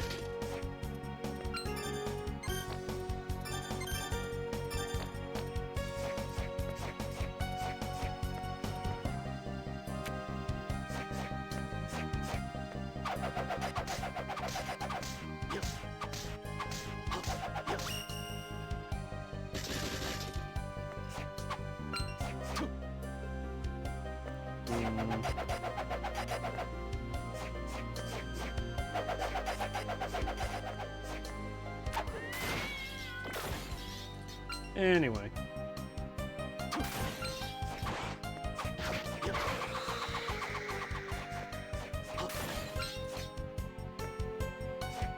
I think with the case of games that do just use the second screen as a map or a status screen though, depending on the kind of game, it can be really useful. Like a Metroidvania obviously benefits from it, allowing you to just constantly have the map visible like this. I think Resident Evil Deadly Silence benefits quite well from it. Because it uses the second screen as both as a map, an ammo indicator, and a health meter. Which is particularly good in the case of RE1, because RE1 doesn't have the standard wounded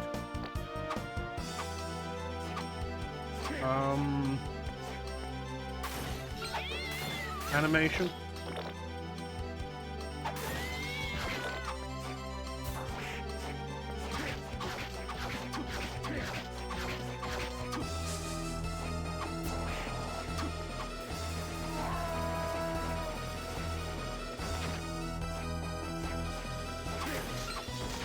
I think the second screen becomes even more of a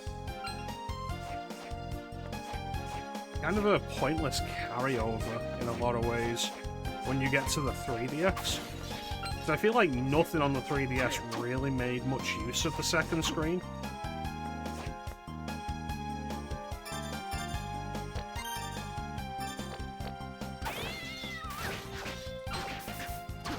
Again, occasional maps and status screens.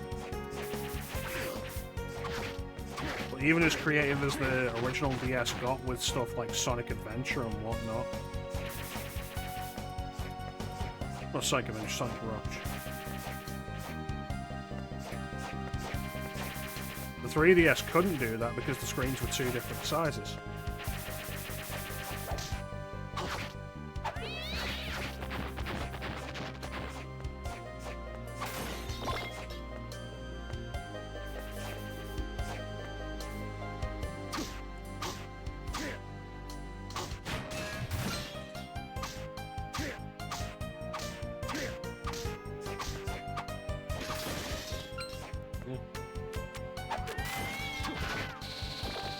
Oh, Chance, did I tell you I picked up a DSi XL? I know we'd been talking about me wanting to get one for a while, but I actually did pick one up.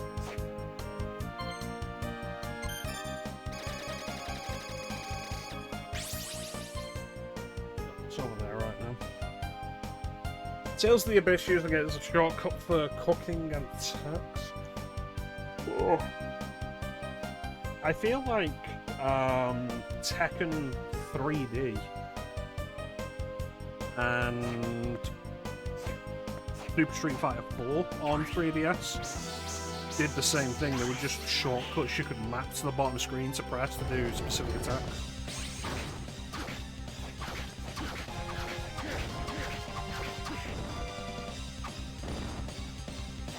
Which really just feels like a, we need to make some kind of use out of this screen thing.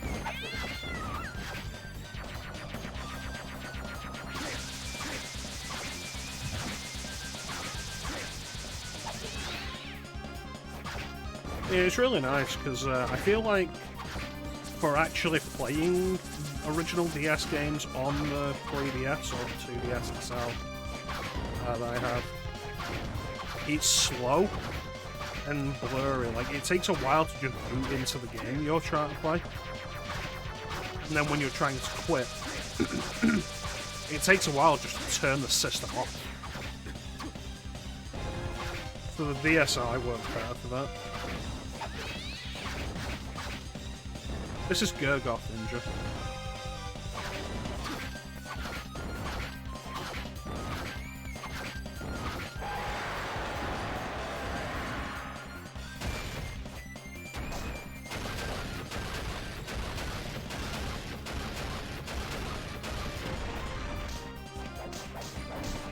You see, and there's what I mean about the jump kick being affected by how long you're in the air.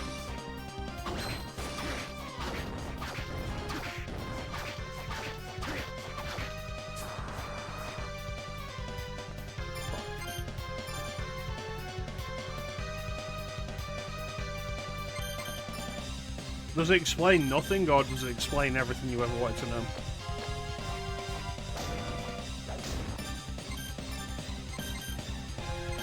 Well, that was the only anti-venom I had.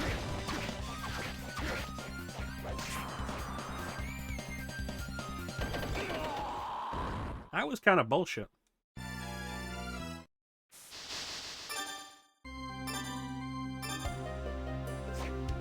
Go in there, I'm gonna kick its ass.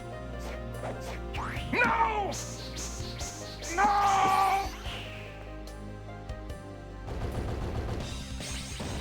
Yeah, if you notice, the with all the falling we did, specifically all the time we had in the air,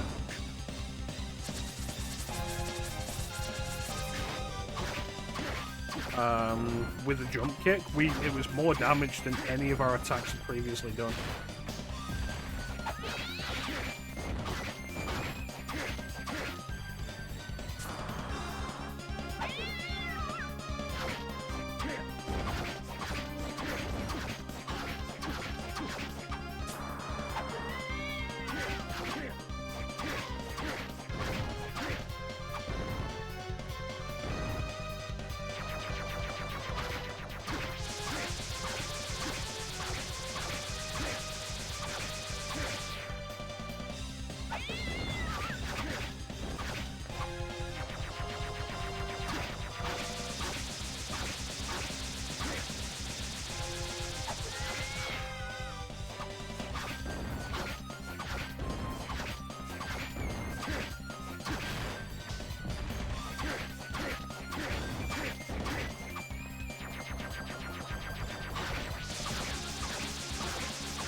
Yep.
bitch.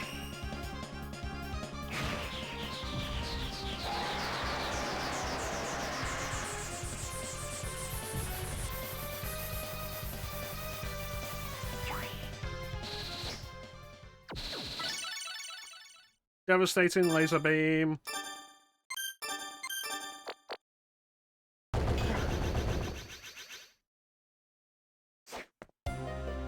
I have to climb all the way back up to get to a fucking save point, though.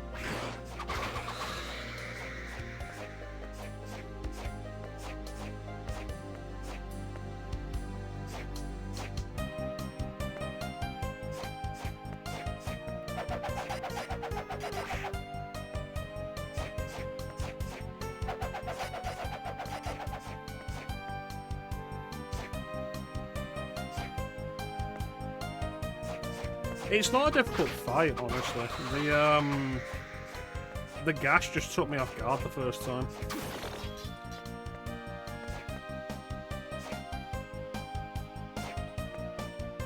But thank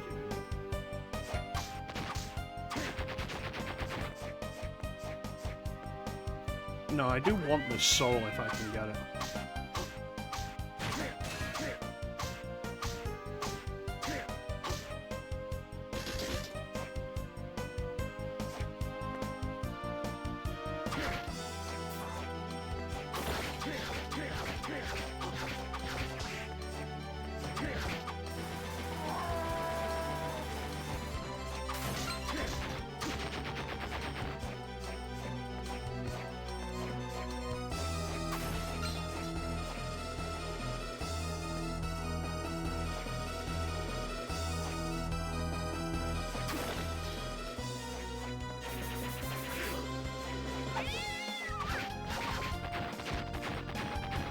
Bastard.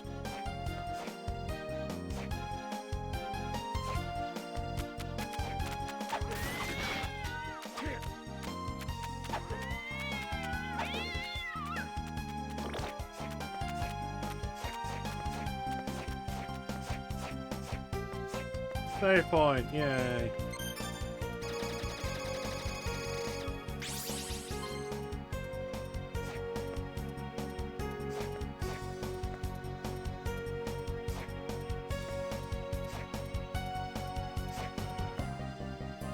Now we get a key.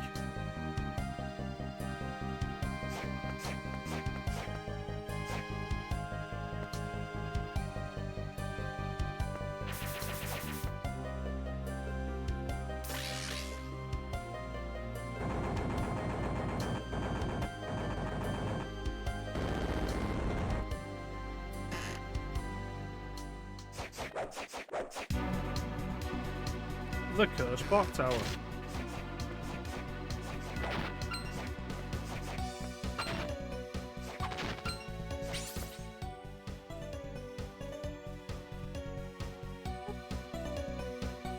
You can't just say hello like a normal person.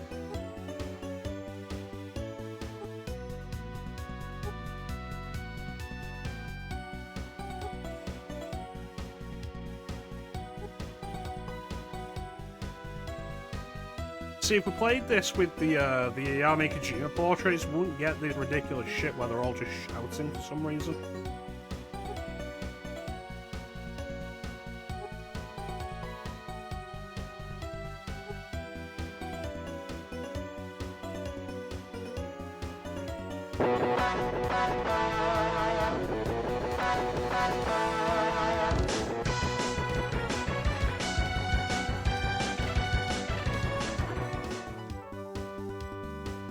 Anyway. So Celia's all like, yeah, but now Dario's fused with his fire demon. He's too powerful for all of you, and it's like, bitch, this is the man that literally permanently killed Dracula. Oh, come in, Clem.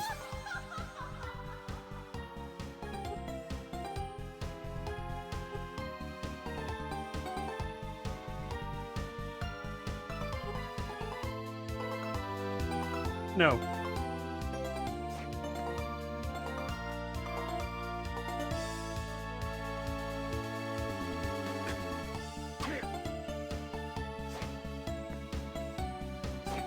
That's ridiculous, Clem. I don't believe you. You were just avoiding the stream.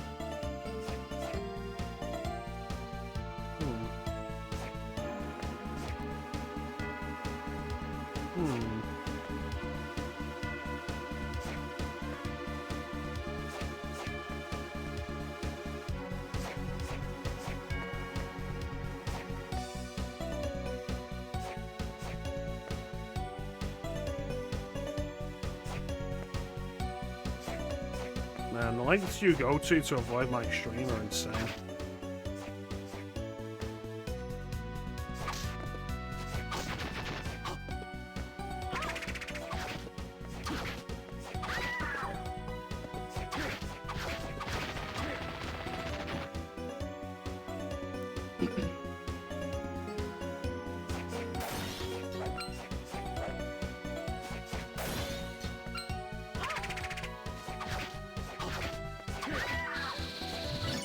Harpy.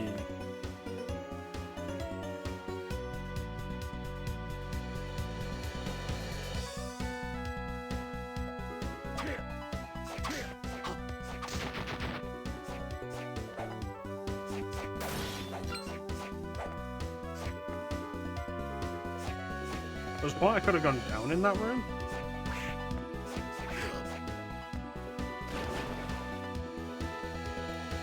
What do we got here? Army jacket. That is a significant defense boost.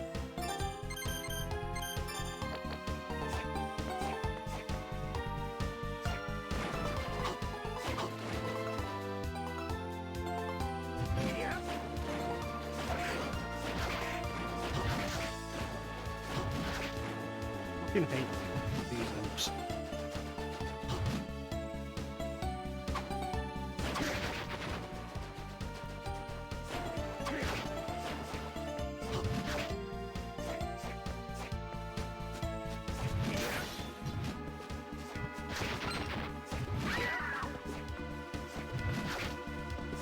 How are you doing, Clem?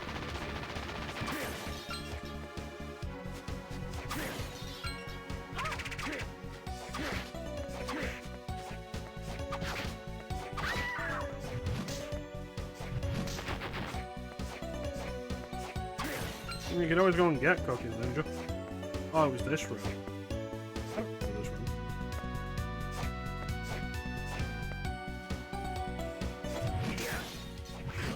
Bitch.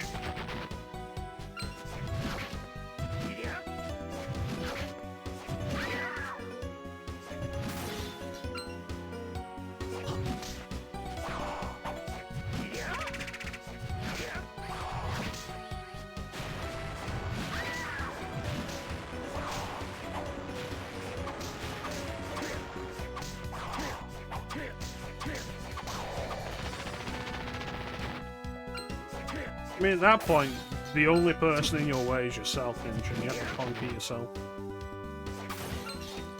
Preferably with violence.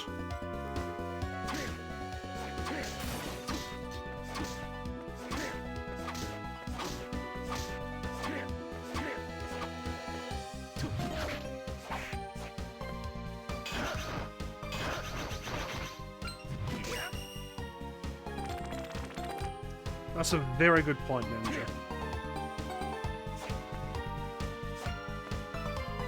But sometimes you gotta do what's best for yourself.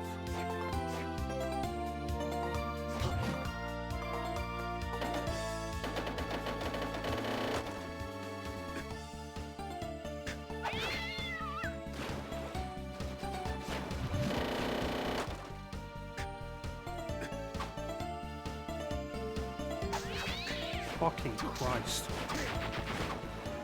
Don't have enemies like this and then have them take more than one hit to kill.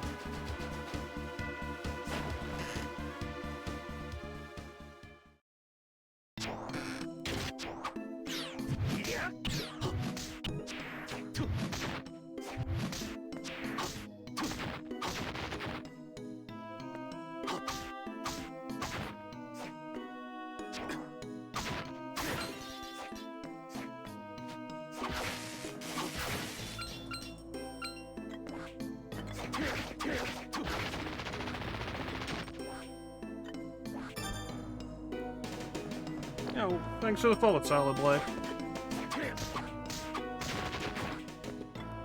I should set the bar up to tell me like what the following names are, because I cannot see the alert. Not in the preview.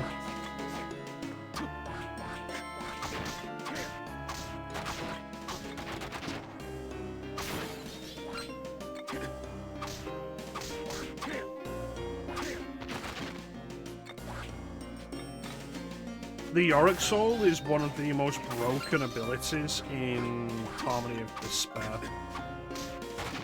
What it does is it summons a skull. Someone just throws a skull out. However, you can jump kick off that skull. And you can use that to bypass so much in that game. Also, I have a gun now.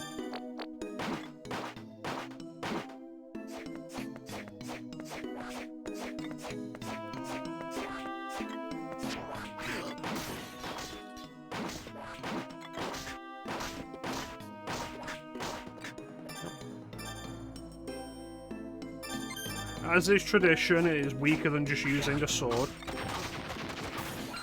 The only real advantage of guns in this game is they're basically, like, I think the range extends beyond the screen. That's the only advantage of them, but the damage capacity is really low.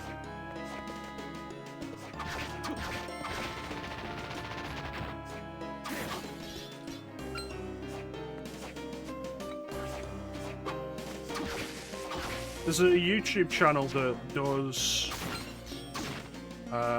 challenge runs for Shin Megami Tensei and Castlevania games fairly often. One of the challenges he did was, I think, Aria of Sorrow with only a gun.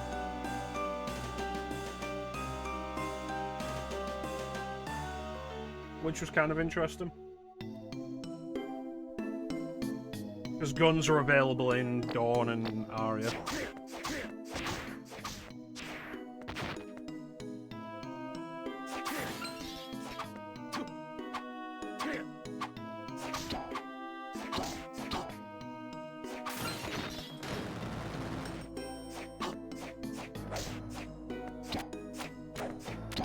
Yeah, I think they are slightly nerfed in this game.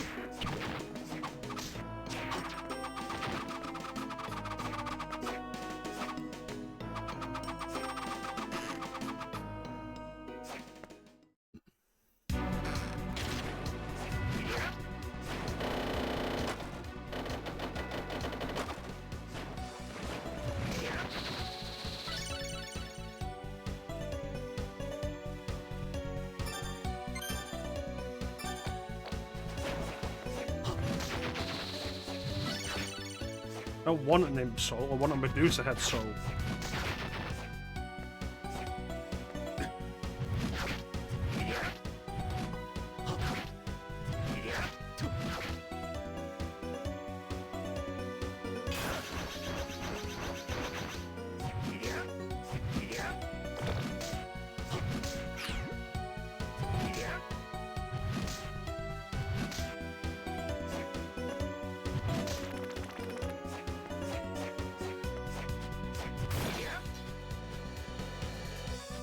Fuck off.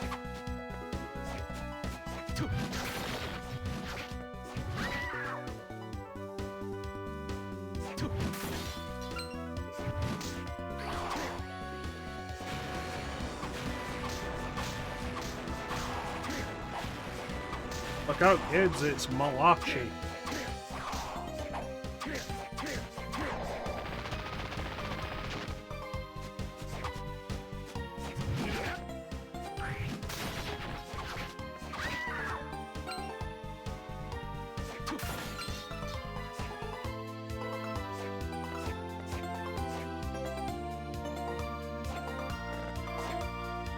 Well, that seemed glitchy.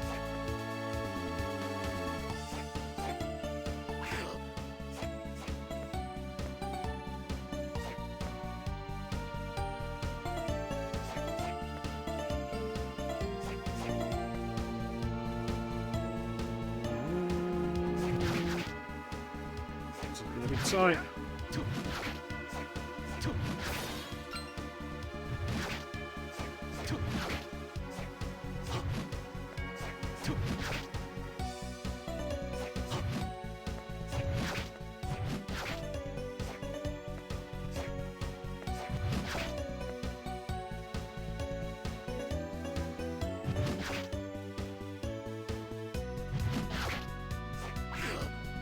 Motherfucker.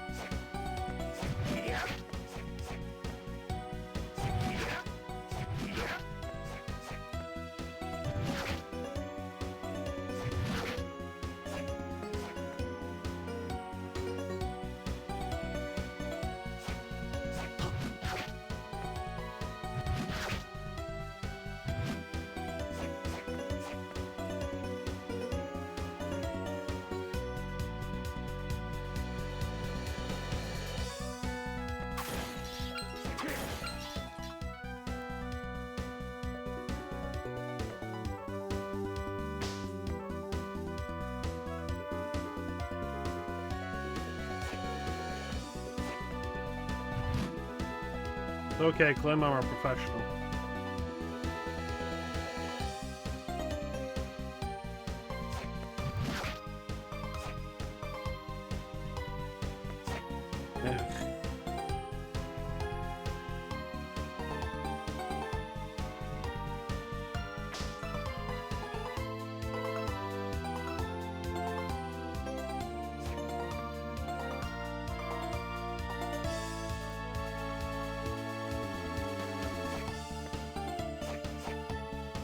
Yeah, the subtlety of it is quite nice.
Thank you.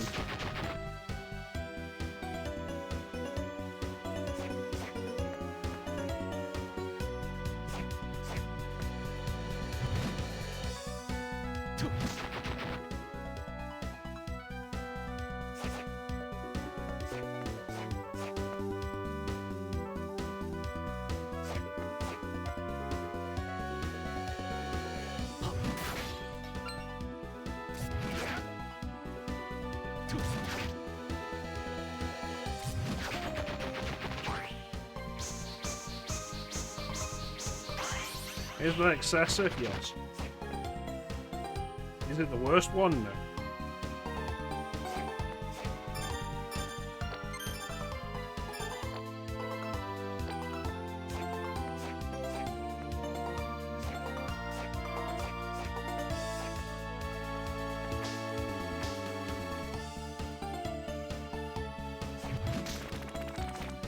One of you guys mind snoozing that ad, please?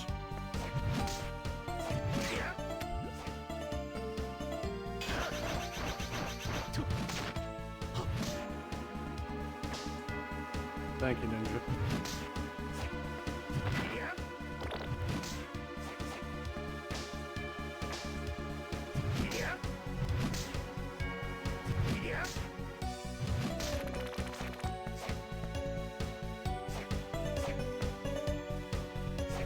That's odd.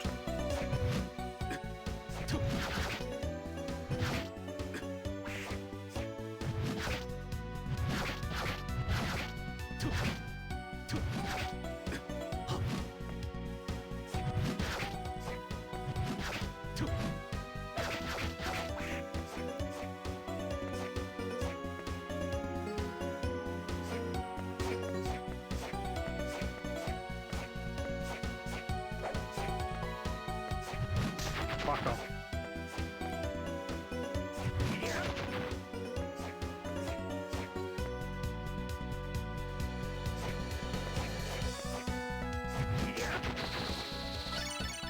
I want Imp, I want Medusa Head.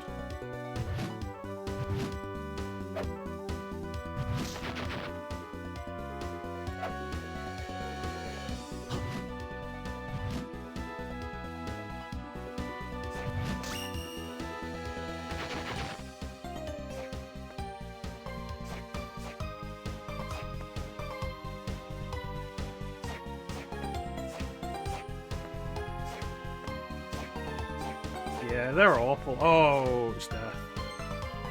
Is it? No, we don't fight death here. Fight death later. This is going to be Zephon? Zephyr? Welcome in, Cyberblade. They're definitely worse here than they are in Symphony of the Night.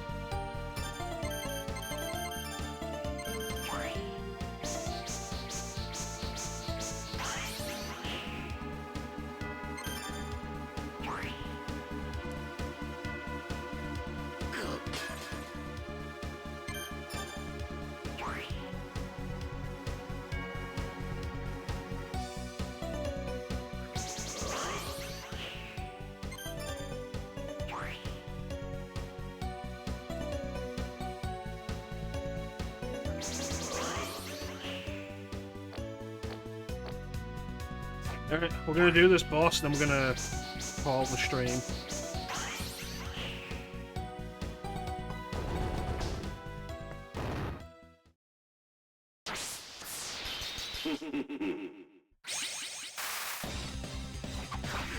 Bitch.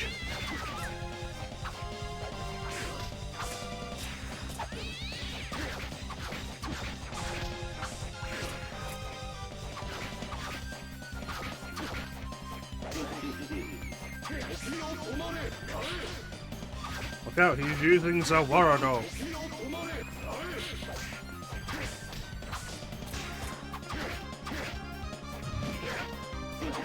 Not worth it.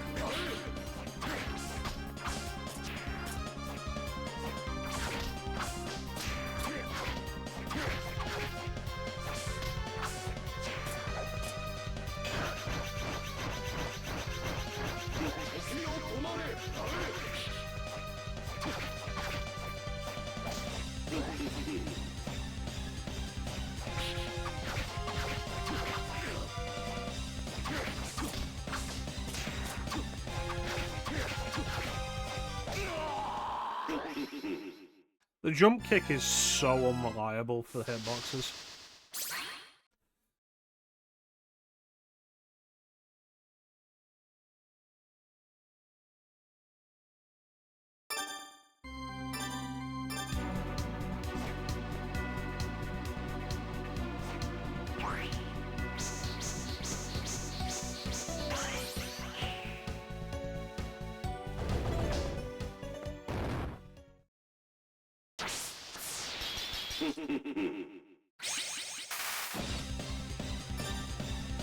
Thank you, Ninja.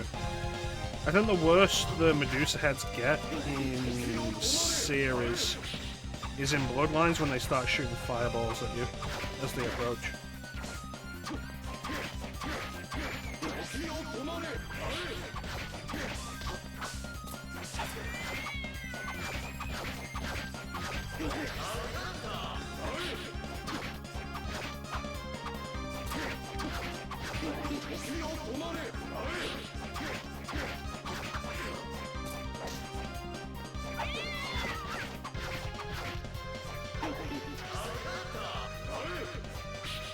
You missed, you stupid bitch.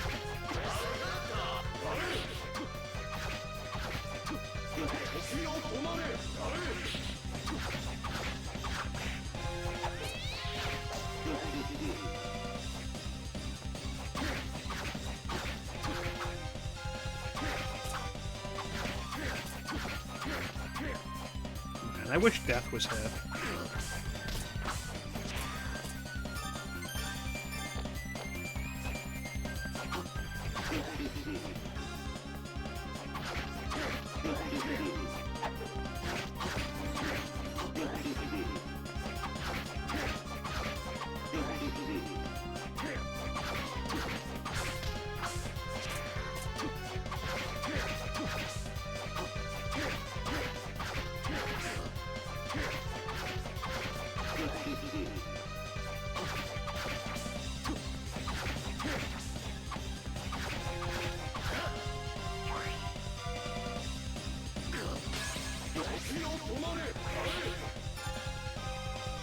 Can you use the ad for me, please?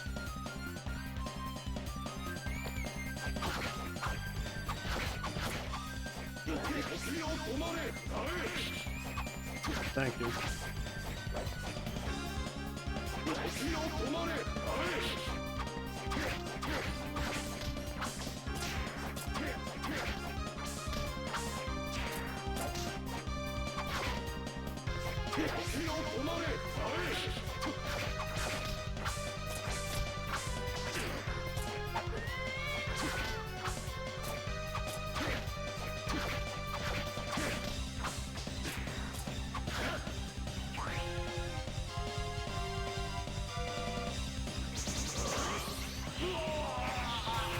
Bitch.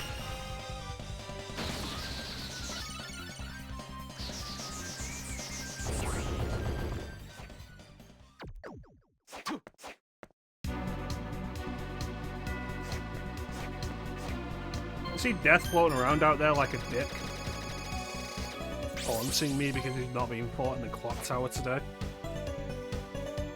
Look at him. Small prick.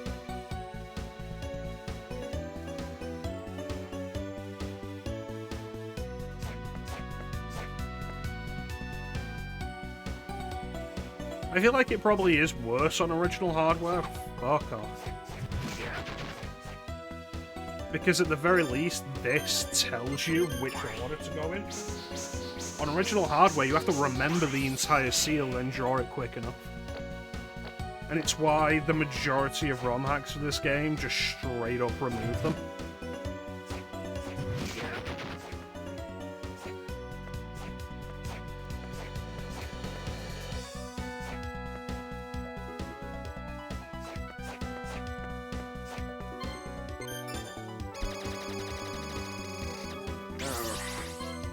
Yeah, because in the original you had to just remember them. And then pull them off.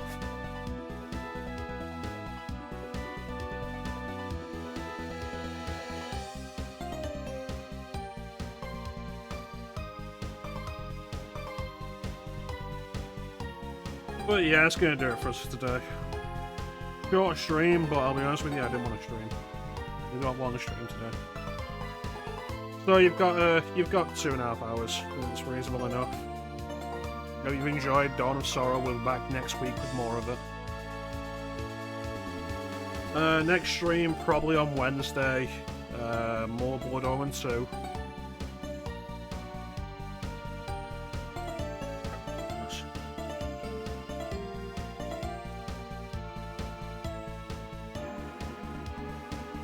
These aren't really long games, Ninja.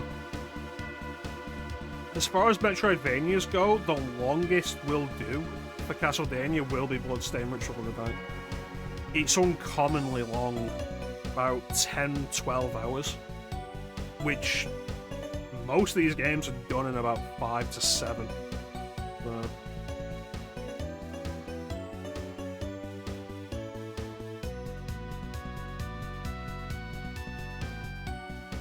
If I remember rightly, the Zephyr ability is used lower in the castle. There's a room with a cannonball that fires, but time stops in that room and you have to use the Zephyr ability to restart it. But anyway, I want to thank everyone for joining the stream. I always really appreciate the support. Big special thank you to everybody in the chat. Chat is always the best part of the stream. Ninja, Chance for the raid, Clem, Tyler for the follow. I believe that was everybody. Thank you so much for joining me and keeping me company. Chat is always the best part of the stream. Like I say, Dawn of Sorrow will continue next Monday. Will it continue next Monday? No, next Monday is my birthday. Birthday stream next Monday. So I will probably do Dawn of Sorrow on Tuesday to make up for it. So yeah, look forward to this next Tuesday. Stream should be back on Wednesday with more Blood Omen 2. Following Blood Omen 2, we'll be wrapping up the Legacy of Kain series with Defiance. And then that's that entire series. Done. Dusted. They haven't made a new one since 2003.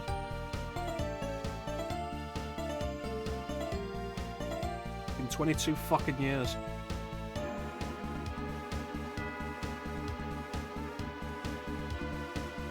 Anyway, thank you all for joining me. Let's have a random sound. Time, monster.